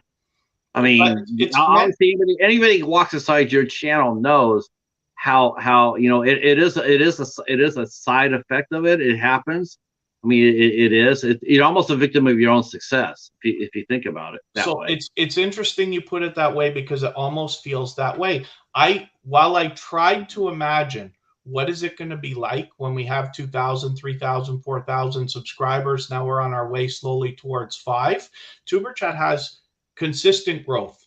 Get about 100 subscribers per month forever for the last 2 years. Everything I try I can't get to go any much faster, and it never seems to dip below 70, right? So the idea now is, what am I supposed to do? Because I'm still out there trying to support everybody as much as I can, and I can't. Mhm. There's people now that are going to be saying, "Oh, this guy hasn't shown up in 6 months." Because how are you supposed to watch 4,000 videos? Oh, How you can can't. you do that? No, you Right? can't. So, uh, That's what causes burnout. People, there's that. I mean, you get people trying to do. The smaller you are, the easier it is to be able to do that. But so every time you get bigger and bigger, you become less and less, and pretty soon you just follow that core group because that maybe they're there for you from the very beginning. but But that's not. go So ahead. forgive me. So here's the other thing though. While we're talking, right? So what you're saying, like, somebody might follow a core group, but that's not necessarily true, right? So here's the thing, like what you think is going on in another creator's head might not be the way. I keep spreadsheets of every chat that has ever gone on in TuberChat. I have statistics of every person that's ever been there over 500 times so that I can go back and never forget the people that showed up on episode number 1, episode 37, episode 145, so that But they never get forgotten. So when you say something like, oh, but now, that person's only following the core group, that might not be the case. There are people out there you're the only who person care. I know that does that. I mean, I don't know any. I don't do that. I don't have spreadsheets of everybody that the only thing I have is a playlist of the people I've talked to, but I don't know every single person in my chat. I don't keep those cutter records. Maybe that's something I should think about. I just keep playlists of the people, like I said, the people I interview. I keep those people, and in my head, I know the people that generally show up. But of course, mine are my followers are extremely tiny compared to yours. It's like I get 10 people, and you get 100. So I can't keep. It's just like I said, apples and oranges. But I mean, that's the dedication. I'll give you that. I mean, that's dedication. But I mean, that, and we've all commented among ourselves. I'll tell you something. I don't know if anybody else has told you this, but yeah. we do comment about ourselves, about other creators. And when we do talk about you, Kevin, and believe me, we do, we're always amazed that you remember everything, everybody's name, and you always have a story with it. It's an amazing gift. So you want to know why? I'll tell a story. I was talking about this on TuberChat. I'll tell you exactly why. It's from a desire to care. It's not necessarily in me personally. For everybody that says the nice things that they do, I really do appreciate it, I swear. But we're not born with that. We're not necessarily born with the nature to care about other people. I think that comes through a lifetime of self-observance and wanting to improve, wanting to care. One of the reasons I was such a good DJ, I'm not even going to say great, is because every day when I get on those turntables, I am trying to be great, trying to give everybody a good time every day. I would have conversations with people that say, you know why I'm booked 5 nights a week and you're not? Because I've been told I suck 1,000 times more than you. But instead of taking offense, it makes me want to do better. When I'm in TuberChat and with every other thing that I do from I don't know when before, I try to care about other people and their channels. I imagine what goes on in their heads. One of the things that I used to think about when I used to DJ was, I wonder what these people do for a living all week that makes them come here now. It's my responsibility to give them a good time and try to care. And some of that comes from a book that's out there. It's called How to Win Friends and Influence People. That book will show you how you can possibly instinctively learn to care about other people's journeys, other people's ideas, other people's channels, if you want to call it that. That's what does it. That book alone is literally life changing. You can hear it in my voice. You can see what I'm saying. I truly care about other people because I want to. When I was in high school, I don't know if I cared about anybody else. When I was a young adult, I don't know if I cared. I don't know if I listened. I don't know if I missed 99% of what people say to me, but I try. And that's maybe the difference in why it looks the way that it does. And I started this a long time ago. TuberChat was deliberate. I took low-hanging fruit. I took something I knew I could do well at before I started. It's not like it was a huge challenge. All you have to do is do another growth stream, but care about people. And it works, right? But that's one of the reasons, because every single day when I start, I try. When somebody's missing from the TuberChat family, I'm wondering what's going on with them. And if too much time passes, I want to reach out and say, like, hey, are you doing okay? But I don't know if that's instinctive. I don't know if that's something that's in us from the time we're children. I don't know if our parents teach us, or if it's something that we have to keep going and learn for ourselves. One of the things we hear on a lot of reality shows is that, every person that leaves the reality show seems to say, I learned a lot about myself. I hope that's true. But is it? Do we learn about ourselves, or do we watch everybody else and think about what they should or shouldn't do? And this person shouldn't be doing this, and that person shouldn't be doing that. And I'm angry at the world, and they're rich, and I'm not, and it makes me miserable. Or can we instinctively learn for ourselves to understand how we may be influencing other people, how we might actually be touching other people, and then want to care? I'm not talking about caring. I'm not saying I care about anybody any more than anybody else does. That's immeasurable. We don't know, but I try. So that's why this stuff works. That's why I get so passionate about it. And that's why I get so heated, like in a conversation like this, when you're telling me that there are people out there that don't care about others. That's what I hear. Not what you're saying, but what I hear. When you say that they're willing to take in super chats and they don't do anything for anybody, we don't know.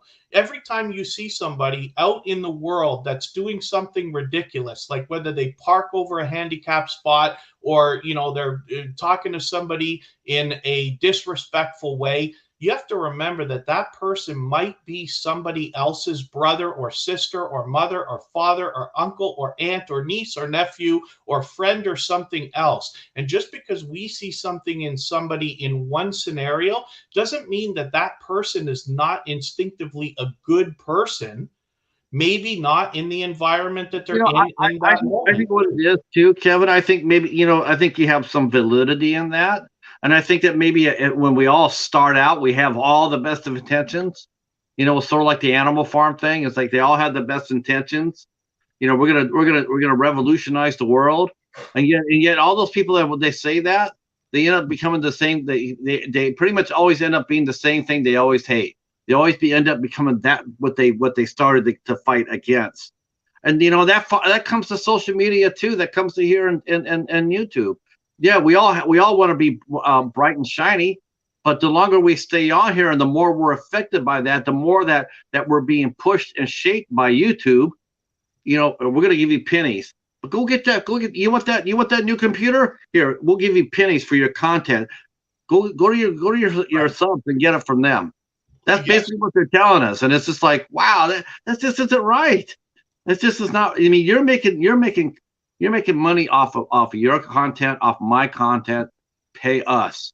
Don't make me go to somebody else and sit there and say, yeah, well, join my membership, and on the A level, you get this. No, I don't want that. I don't want that. I don't think it should happen that way. Yes, that's really what it is. I just don't think that. I just think that YouTube should. I think it's like we have 50 million people, 50 million subscribers, or 2 billion. I think that we could affect some change. So possibly, and that's a big fat hairy fight to go after to try to get everybody together. I don't know how to do that, to be honest with you. But there is also going to be validity when I say the idea that this is the arena that we've chosen to play with, or play within. So we don't have to be here. And we don't have to play by these rules, but Google makes this available. It's not free. It feels free, but it's not free. And the idea is then that, they set the rules, we agree to them, and that's it. So if we want to go to YouTube and say like, well, you shouldn't have super chats and memberships available, think about this. Imagine if everybody got together and said, YouTube shouldn't have memberships and super chats available because they're not run in the way that I want them run or think they should be run. So you should discontinue them altogether. And then YouTube discontinues them. Now YouTube makes all the money and gives people literally pennies. They don't even have a chance to get a little bit of the money. Now that may or may not make sense, but the whole system would fall apart if that was it. Google wouldn't do it anymore. They'd just find something else. If they can't make their millions and billions of dollars, why would they bother being here? I tell you what. I can tell you one platform that was arrogant enough and they pissed off the wrong people, and it did crash it, and then it did affect change, and that was Snapchat. Yeah, Snapchat was everybody's lip, right. And then they made some very unpopular changes, and then like the top 10% of their people, the biggest people on their accounts on there, they left. They said, nope, we're not here anymore. We're gone. and they shut down their channels. And Snapchat has just sank like a rock ever since then. You never really hear anybody talk about it anymore. Yeah, They, TikTok. they had to affect change because the right people did hear it, and they happened to agree with it, and they left. And when they left, there's nothing that's too big to fail. Okay, so how about this? So what's the argument then? Is the argument that super chats and membership shouldn't be available at all? I think maybe within certain limits. I think YouTube should pay you whatever. I mean, maybe they can match it. Maybe they can match it. If you have 20 people that are donating, let's say $75 per month, YouTube should match that. So They should pay. They should pay whatever you could, whatever people are supporting you with. They should match it. okay, but then okay, so that's fine, and that might be some kind of a valid thing. They'd have to put a limit on it, obviously, but Yeah. that doesn't solve the problem with giving you $75 a month. Then you know what I mean? Because what I heard from you earlier is the idea that it seems to me that the levels are too high. So I don't know how we draw that line in the There's sand. too many people doing pay to play. It's really what it is. That's the problem. It's too many pay to plays. There's too many. But And are I, you sure? Because I mean, I think you and I walk in different communities, so maybe you don't see it as much as I do. I don't. So there's that. So, but I mean, but it's there, Kevin. It's there. Why do you think I brought this up to talk to you about it? So I Why? believe that it's there. I absolutely do. I understand all that, like most of the features that are available from YouTube and how they can be utilized. I get what members only content is, but myself personally, I wouldn't frown on any channel deciding to do that, because I don't know if that person, I don't know their history, why they're doing it. I don't know if they're making their channel into a business, if they're leading up to something else, or Well, what that's it the is. goal of On it. TuberChat, I don't have members only content, but the reason why is because if I did, I don't get to any longer say that everything's open to everyone. It is. People can complain all they want about how long it takes to, and I don't want to sound negative about it, but people can complain all they want about how long it takes to get on the wheel. But the fact is, I do it in the fairest way on TuberChat. The people who are there the most are the ones who get on the wheel the fastest. If they're not members, if they're not super chats, because I have to do something for the people who are willing to contribute. I'm not going to turn it off. I'm just not going to. I'll tell you right now. If I'm not able to do something that's financially beneficial on YouTube, I can't afford to be here. I have to go somewhere else. That's why I landed on YouTube in the first place. If I thought I could be doing better on Facebook or Instagram or TikTok, or TikTok wasn't there, but let's say LinkedIn or somewhere else, that's where I'd be. But I have to. Realistically, if I want to be able to produce content, I have to be able to afford to produce that content. My computer that I started on YouTube with now cannot handle the technical upgrades that have come through with the programs that I've chosen to use. The people who've been in TuberChat the longest, half my moderators, or most of them, are here in the chat right now. And forgive me, because I know I'm not reading out the chat very much. It's just because we're in such heated debate, but you can see that. But these people have seen how my internet has choked, how the computer, I've tried to play videos and it can't do it. I can't put on a good show without upgrading the equipment. Now, I'm not the kind of person who has said, if you give me super chats, I'll upgrade my computer, because it hasn't been necessary, because I have never heard you ask, not one time ever, right, ask anything. And I'm not even saying there's anything right or wrong with it. I promise you, there are enough people on YouTube willing to tell you whether it's right or wrong, whether you solicit super chats and memberships and things like that. Anyway, I don't need to get involved in that. I don't solicit because I don't need to. I built the system, and whether anybody wants to call it manipulative or not, the system works, right? So people have come in, and I've been very fortunate to be blessed with more super chats and memberships than I would have expected. But the other thing too is, what is somebody supposed to do now when things accidentally go better than you expected? Now, how do you not alienate the people who have been financially supporting you? You know, I had a couple of members that came in right from the beginning, and I have different levels as well. Somebody can pay me in Canadian dollars, $4, $5 a month, $15 a month, or $30 a month. And everybody can cry all they want about whether that's justified or not, but you don't have to be there if you don't want to. That's true about every channel on YouTube in general. But I don't hold anything back from anybody. And what am I supposed to do about the people who've been a member with me for 2 years now, paying all this time? And now, because there's too many, I have to tell everybody, well, that's it, the show's over. I have considered for myself the idea of changing memberships to not have the levels that I have anymore. But you know what sucks about that? What about somebody who's been a member with me for over 2 years that wants to see their badge color change so that they can show everybody how supportive they are? And I have to take that away from them now because somebody on the internet doesn't like it. I'll tell you right now, that's never happening. Nothing's ever stopping me from doing anything because somebody on the internet doesn't like something that I said. And there's a lot of opportunity for people to not be involved in channels that they don't like, just as much But as anything else. this, So if somebody's taking super chats and pay to play and putting all their content behind a paywall, you don't have to be there.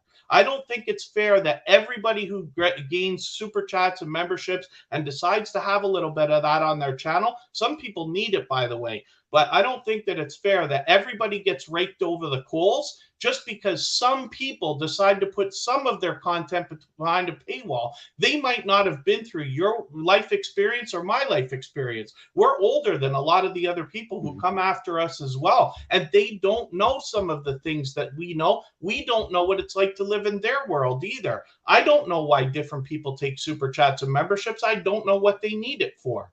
You know, I'm trying to survive like everybody else is. I don't think it's the worst thing in the world that somebody has memberships on their channel. I don't think they should be raked over the coals for using a platform that allows it because they have the chance not to be there. You know what I mean? Well, I just look at it this way. 2 years ago, before they allowed monetization and before memberships and super chats, we were still doing what we were doing before this happened. I wasn't here before that, so no, a lot of people were. A lot of people were doing, you know, they were doing YouTube without any of that, right. And they were making a living. They were doing fine.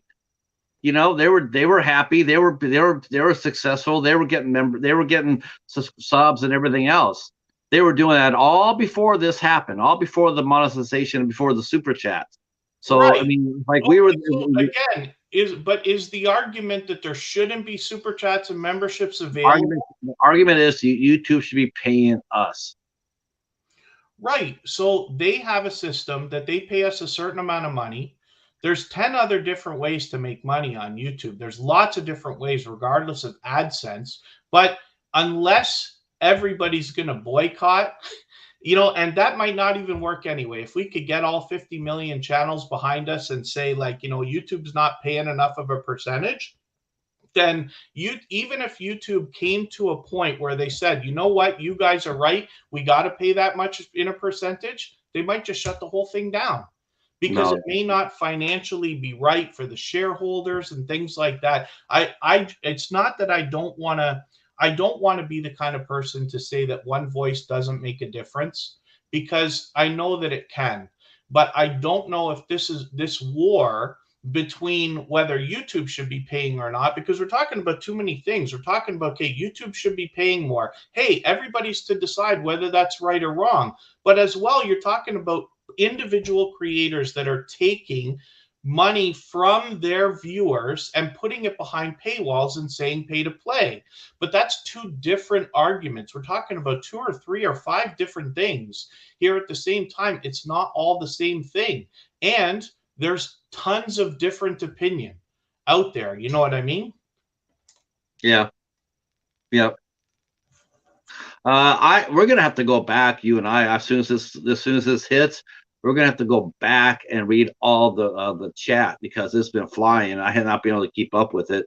Thank you guys all for offering your opinions and your comments. I do appreciate it. We will go back and if you feel like you want to leave a comment, you can also are free to do that.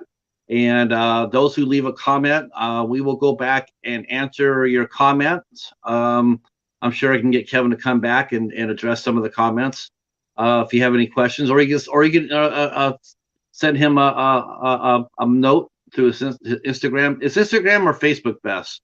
Instagram Right? is where I am all the time. I So have Instagram on most of the time. Facebook is great as well. Twitter, I'm not really on so much, but yeah. Instagram is where I'm most active, let's say.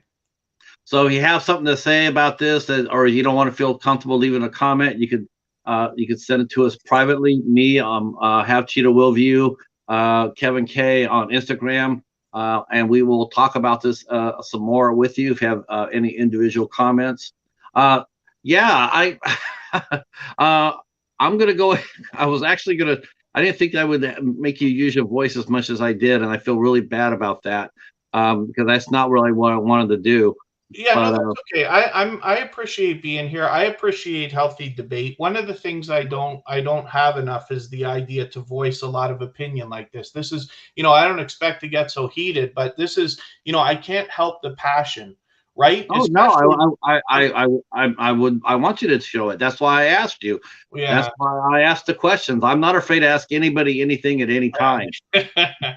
So I'm and I so I appreciate it and yeah, it's just something I haven't heard anybody talk about like this at all. Yeah, I don't think anybody in the chat has. If they have, let me know. I'd like to go watch it. yeah. Um, but I just felt it's something. It was something that's been sitting in my in my craw for a while, and I just wanted to ask you about your opinion about it because to me, you're the most authoritative person I know about YouTube, and so Well, when you want the best, you go to the best. I appreciate the thoughts, and I do appreciate the chance of actually. It's probably the best thing that you did give me a chance to voice the opinion about it because what I try to tell people all the time is I don't blame anybody for not wanting to put in personal information online or for people not wanting to film or not wanting to be on social networks and stuff like that. I wouldn't blame anybody for not wanting to do that. But for me, I was mesmerized by the internet when I was 15 years old or somewhere thereabouts. So I've been on it and my whole life is there. So there's record of everything. And what that allows is I don't get to lie now. I can't because everybody can go back if they wanted to. I would never recommend it and I'd have my own opinion about somebody who did. But if somebody did want to go back over 25 years or 30 years of history on the internet and try to justify or try to like catch me saying a few different things, I don't get to lie. I just I can't because you can go back and you can catch it all. But I don't mean to sound so defensive today. I can hear myself more sounding defensive than anything else. But the idea is it's not even just about myself. I promise you I've had my share of trolling. I've been raked over the coals a couple of times now, and it's never going to affect me the way that it did the first time ever again because I've seen it before and it becomes a pattern. But what is upsetting is the idea that somebody would be out there and be looked at or thought of in the wrong way when their intention, for instance, might not be like to put their, content behind pay to play and stuff like that. I have memberships with creators and I see a lot of channels as well that have some members only content, but I don't blame them at all. I don't think that that's a horrible thing. There's people who will leave your community if you do things that exclude them, but we can't have everybody anyway. There's always a place for everybody on YouTube to land, right? There's always going to be people that like you, hopefully more so than people that hate you, but almost everybody's going to get trolls and haters and stuff. Most of that's unjustified and unsolicited or however you want to call it as well. But it's just I would hate for anybody that goes out with the best intentions and starts a channel and accepts super chats and memberships and puts out some members only content and would be grouped in with other people who might not be as genuine but actually malicious or worse, just because they're trying to either make a few bucks or pay for the things they got to pay for. A lot of people's lives can be changed with just what some people might consider a little bit of money. I'm not kidding. You know, $20, $50, $100 a month. For some people, $100 a month might be a car insurance payment. It might put a couple of tanks of gas in somebody's car. It might improve the grocery bill and relieve pressure or help somebody get out of debt. I'm not kidding. And that's the reason why I'm here. Is sure, there's ways to make money, but you know, it doesn't have to be super chats and memberships. There's lots of other things that people can do, but I understand wholeheartedly how somebody's life can be changed with a little bit of money. Not to mention, it's not just the money itself, but one thing I never talk about, and I really should, is the idea that once somebody learns how to make a little bit of money for themselves, that is almost limitless, because then they can learn how to improve on that and make more and more and more as time goes on. Lives can be changed. And if somebody wanted to, you know, accept super chats and memberships, hey, give all the money to charity if you want. Like, there's lots of good that can be done in the world as well.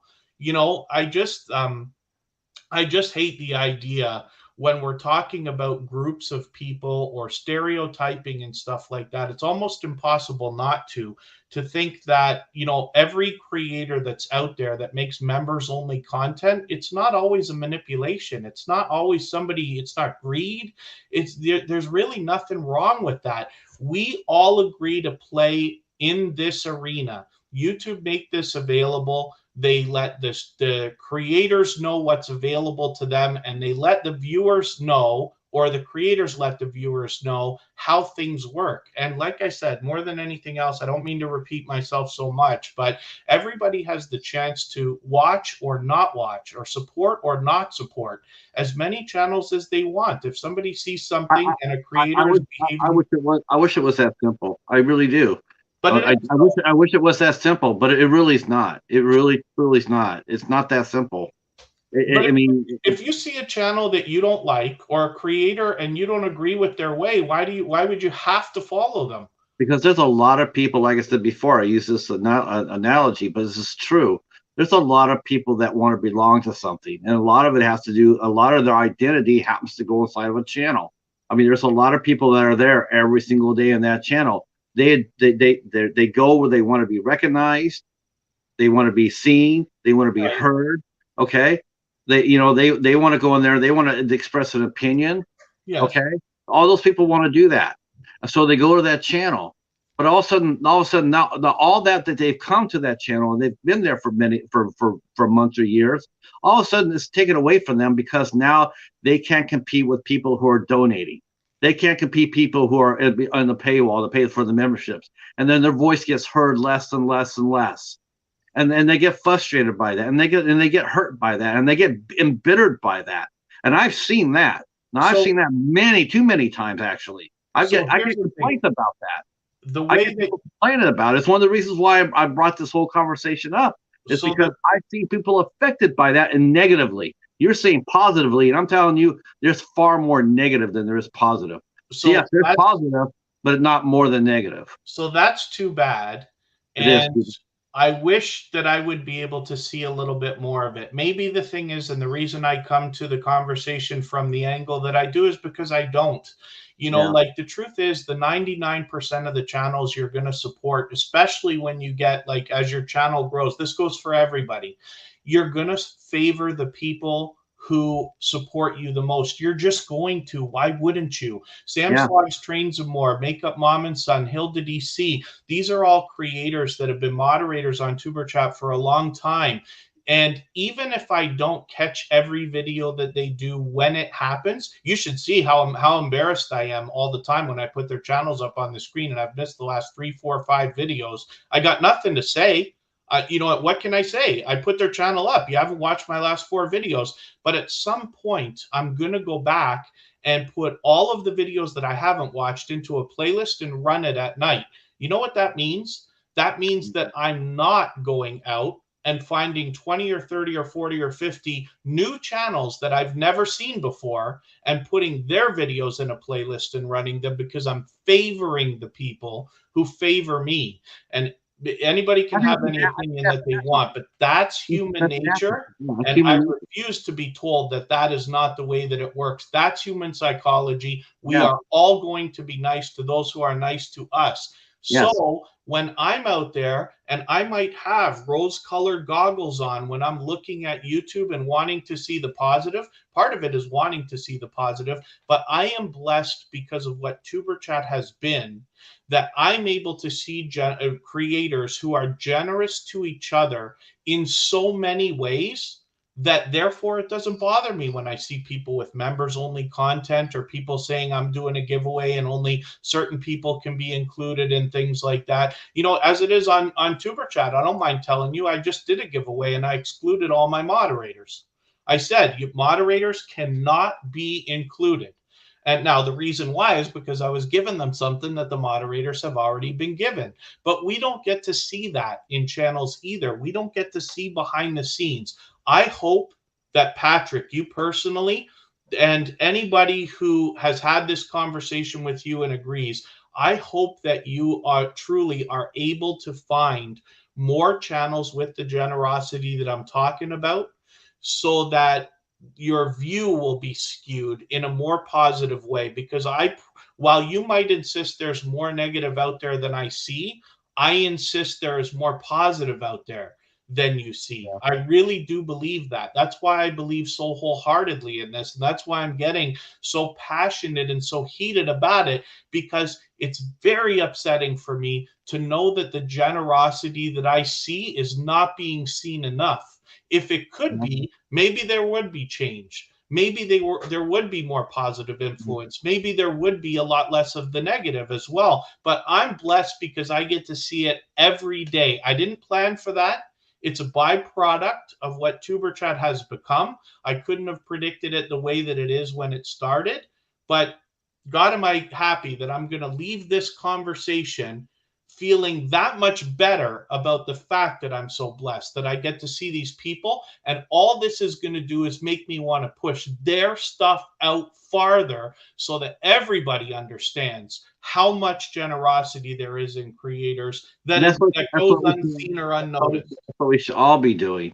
We all should be doing that. But you know what? I just think I think the dollar signs come into play. I do. I just think that, And like I said, we all had the best of intentions, but all of a sudden you start getting all that money coming in, and and all of a sudden that just takes over. It takes over for a lot of people.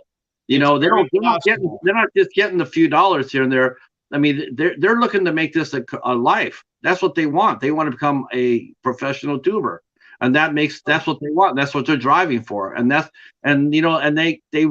can't they really can't afford almost can't really afford to be that positive because they're driven. They're driven to expand their brand, to expand their reach, to expand. And the thing is, they're doing it all on the backs of their supporters. And I just find that I just find that sad. I find that sad. It's an interesting way to look at it, but maybe after today you will have opened my eyes to a different way of looking at it. To a point. I'm still not gonna. I don't expect to change. Anything that Oh, I've oh, anything that I've said or any of the view that I have, especially about what I've seen and what I know is out there. When it comes to generosity, but again, like I'm not. I really think that if all somebody has in their life is the idea of greed or the idea of taking and not giving back, let's just say that if that actually exists, then I don't believe that that person will be able to experience what they're looking for if they really believe that being a full-time YouTuber and bringing in that kind of money is what's going to bring in happiness. I just don't think so. And um, I don't know if I'm right about that. I just, if I just don't think that there's going to be happiness there if that's the case. But again, to be honest with you, I haven't seen it. I haven't seen somebody so unbelievably greedy that I can think of yet. That I would say is running their channel or taking finances on the backs of their viewers.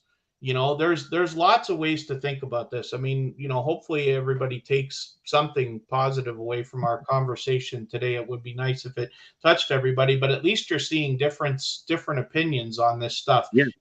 The other thing too, I got, because of opinion, and because of the things that people influence us with, I see people who could do better than they are financially. Not that I have, it's none of my business, and I don't know how everybody's doing financially. I just don't know. But I know that they could be doing better by opening up different avenues on YouTube. And what I'm talking about are super chats and memberships. And I'm afraid that sometimes I think the influence of either people like me or people with, voices or channels that are a little bit bigger might beat people into thinking they should or shouldn't have super chats, or they should or shouldn't have memberships. There are some people who just want to support other people who can afford it. The truth is, we can say, like, well, super chats and memberships, they shouldn't be this because some people can't afford it. Now, if somebody is doing super chats or memberships, they obviously can afford it in some way, right? Because otherwise it wouldn't happen. We don't know what goes on behind the scenes. I hope nobody's given up a meal to give me a super chat. That, I hope that never, that kind of thing never happens. But again, I can't help but just wonder if the influence that we have over people, we have to think about that too. Patrick, you have an audience of people who respect you. That audience is growing. You've had a lot of other influential people, which has now made you an incredible authority when it comes to anything that you choose to talk about. Because when somebody, let's just say the interviews alone, when somebody has interviewed 100 different influential people, and I'm not talking about myself. I see the different people that you interview. I'm kind of amazed at how you have the connections that you do. But when you have learned and had a chance to have conversations with those people, you now become an authority on a lot of different things, because you've been able to take inspiration from people who have audiences, who have fans, who have viewers, and things like that. I wish I had more of those people. Yeah, come out Tuesday, Wednesdays, and Thursdays. But it's coming too, and it's I gonna. hope so. We're gonna see what happens later, and but soon you're on the road now. You have almost your 1,000 subscribers. You have the opportunity for monetization coming up, and I'm curious to see what you're going to do with it, because there are ways, and I'm proof of it every day. There are ways to accept monetary donations without excluding people. And people can get into details and stuff like that. But I've got people trying to game the system too, right? I got people who come into TuberChat, they just keep copying and pasting, saying the same thing over and over, because they hear what I say about the fact that the most active people are going to get onto the wheel. They're not conversating, they're not contributing, they're not supporting other channels. They're worried about getting their channel on the wheel. And I see it over and over and over again. And I think about ways to deal with that as well. But anything's possible. I'm curious to see what's going to happen, because you're going to have the opportunity, let's say, to accept memberships and super chats from other viewers or fans or whatever you want to call them. And you're going to be able to choose whatever you want to do with that. You can use that for good, you can use that for evil, or you cannot use it at all. And to be honest with you, in my opinion, it's nobody's business. That's what I really think. When somebody has their logo, their channel, their business, their name, it's nobody else's business what you do with your channel, your logo, your super chats, your memberships, and stuff like that. Now, I could be wrong. I hope I don't go back and contradict myself later, but I really believe that way. It's nobody's business. So everybody gets their chance to do what they want. It's nobody. You're right. It's nobody's business. It is. But then again, if you're exploiting it for your gain on other people's back, it becomes all of our business. It's everybody. But if that's the case, I've been fortunate not to have seen it. So it's probably hard for me to imagine what you're talking about having seen, right? Right. Because I've just been blessed to not have to see that, and some of it might be, I don't know, the rose-colored goggles. Like I said, we have a chance to go or not go to channels that don't do things, or that do things that we don't like. We can leave if we want to. So if I saw a channel and I didn't like what they were doing there, I just wouldn't stay. But to be honest, I'm too busy now. I'm too busy following a lot of the channels that are in TuberChat, trying eventually, I say, to get around to everybody, even though it's impossible, but you can try. Right. And I promise you, I put a system in place, I told you from the very beginning, so that I can make sure that I never forget the people who were there in the beginning, the people who were there halfway through, the people who were there before monetization, and the people who've supported afterwards, right, when monetization came in. But my channels do not revolve around monetary donations. I even had a troll come in, actually. They hit me really, really, really hard. This guy went and made videos about me for 2 straight weeks. The guy, except for his full-time job, hours a day of talking about what a scam artist TuberChat is and everything else. But for anybody that, luckily most people didn't see it at all, but for anybody that did, I'll show you one of the arguments that this guy had. He goes, oh, you guys are giving this guy super chats and memberships and you're paying for his flight lessons. Those flight lessons cost money, right? But if anybody was keeping score, they would notice that I haven't flown since TuberChat started. So that's impossible, right? But the thing is, we hear this kind of stuff all the time. Now, I hope everybody knows that from trolling, it usually dissipates after a couple of years. But I considered for a second. Did you say a couple of years? Oh, I'm not sure what I just said. What did I just say? You got a couple of years. I think your mods would have been pounding that guy silly way before then. I've been really fortunate. I'll be honest with you. I've been really fortunate. I have never had a troll on my channel. I don't, maybe because they just don't care what I do with it. Maybe I'm just too tiny or whatever it is. I've never had a troll. Yeah, when you get into things like personal attacks and stuff, there's usually some kind of motivation. Mine was just sent by somebody who's doing something similar, and a lot of people don't understand competition. So you might look at McDonald's and Burger King and wonder, like, why don't they try to knock each other out? Why is it always like a 50-50 kind of a thing? But they don't want to knock each other out. If Burger King, McDonald's, and Wendy's knocked each other out of the, and only McDonald's was left, nobody would care about hamburgers anymore. And that's the way it is. That's why Ralph Lauren and Tommy Hilfiger, they don't want to put each other out of business. They just want to gain a little bit of market share, but nobody would care about fashion if they weren't there. And I'm not saying I'm right. This is paraphrasing off other people that I listen to and choose to believe. But there are some people out there who believe that they have to knock out every other YouTube channel that does similar things to what they do so that they're the only one left, and then people will have to watch them. I think that's a horrible way to have to look at it. But I also know that that person is not as fortunate as I am to have taken a marketing class where this was explained to me. This was something that I understand. Your problem is not that people are copying you. Your problem is that not enough people are copying you. If you notice, for anybody that goes out there and buys action cameras, you might buy a DJI or a Sony one or some other brand one, but you have no choice but to say, oh, it's just like GoPro, but better.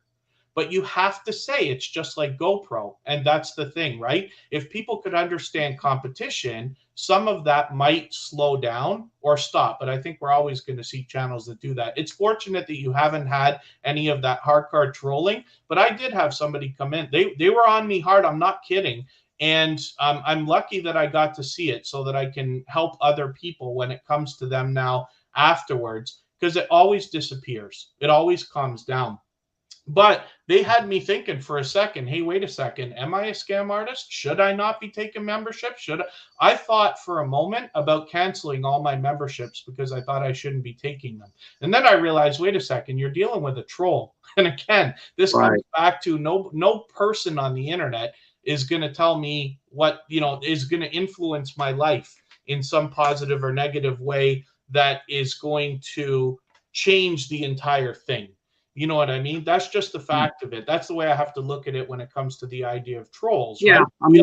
Well, the thing is, identifying a troll is really easy. I mean, you can see them coming, from last week. I mean, that's one thing.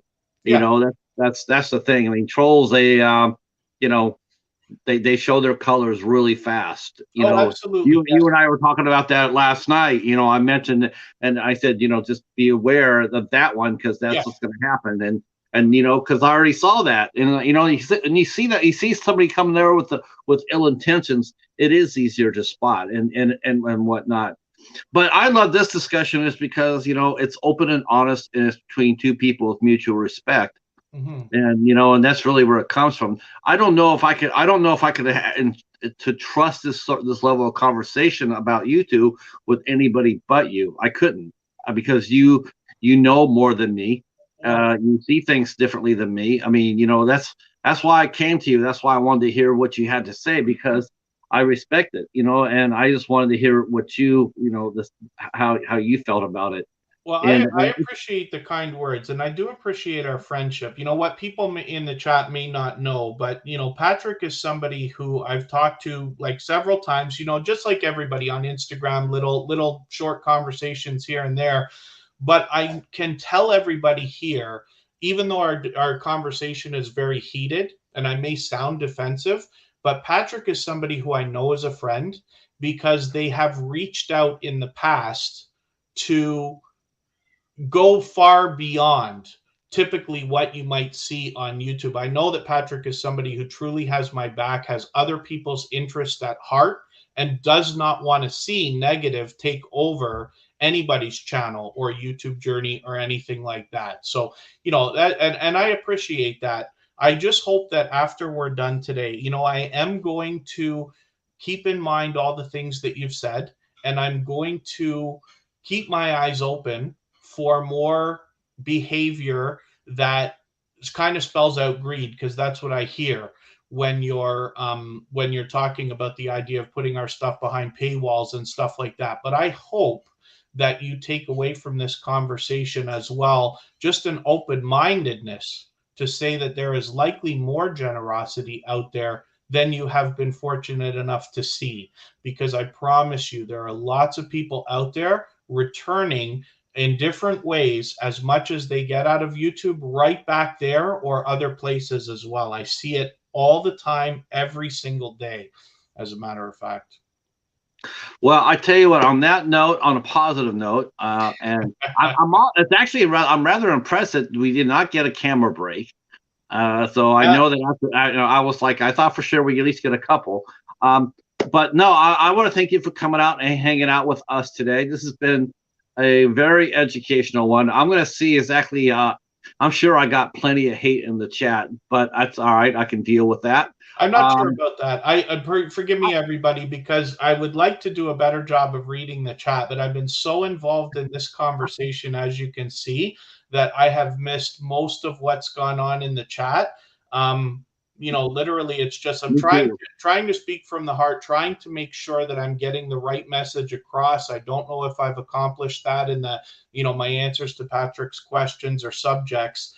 But hopefully more positive comes from this than anything else. But, I really appreciate everybody engaging the conversation. I know we've got a few people that I did not recognize before we started. So thank you to those of you who will have connected with me outside as well. I look forward to talking to you outside. And to open it up, I mean, anybody can reach out to me anytime. It doesn't have to be questions. It can be if you think I can help, but I'm on Instagram all the time, Facebook most of the time, Twitter some of the time. And I love talking about anything social media, anything that can help anybody, whether it's technical or something that is more, I don't know, inspirational based or motivational based, like even concepts, if that makes any sense. But anything at all that can help anybody, and I appreciate it too. I learn from creators of all sizes every single day. I certainly don't like to tell anybody what they should or shouldn't do with their channels. I try not to make it sound like I think I'm a know-it-all or anything like that. I'm corrected all the time. You're an authority. I mean, you're an authority, and anybody who doesn't understand that hasn't really been paying attention. That's the reason why I had you here. The reason I wanted to talk to you about this is because, like I said, you're the one person I know with more knowledge about how these things work than anybody else. that's why you're here. That's why I asked you to come talk to us today. I And appreciate that. I'm just lucky that I've got a little bit of experience that comes along with it now. You know, TuberChat's still a young channel. It's only been here for 2.5 years or so, getting on 3 years soon enough. But it went in the scope of YouTube, that's a short time. yeah. You know, there's still a lot to learn, and we don't know what changes are coming. We don't know what YouTube's going to look like 3 years from now, so we'll try to keep up with it. Yeah, it's definitely going to be interesting, isn't it? It's always interesting. It's disruptive a lot of the time, but sometimes we see positive things. You know, like when the community tab got opened up to channels under 500. That was a wonderful thing. You know, people have a new tool to help promote, and I see more people using that power for good than anything else, which is great. But we'll see. We'll see what's going to come. Monetization with shorts starts next month in a new and hopefully better way. So that might open up some opportunity for creators that want to take part in that. Sure. And like I said, we'll just try to keep up with it so that when we do talk about these things, we can come with a little bit of experience and then debate things together, because I'm influenced all the time as well. I'm very lucky to have a lot of influential people around, and they feel compelled to share things that they learn with me so that I can go and spread the message to other people who want to use it as well. So All hopefully right, boys and girls. I have wasted your voice, and I can't be having that. I'm So happy. I'm happy I'm to. going to thank the chat. This has actually been probably the most watched stream I've ever had. I appreciate that so Oh, thank much. you for that. Thank you, everyone. Yeah, that's amazing. Thank you guys for coming out. We will be back tonight at 8 o'clock for the Red Bins. All right, it's here for. Ooh.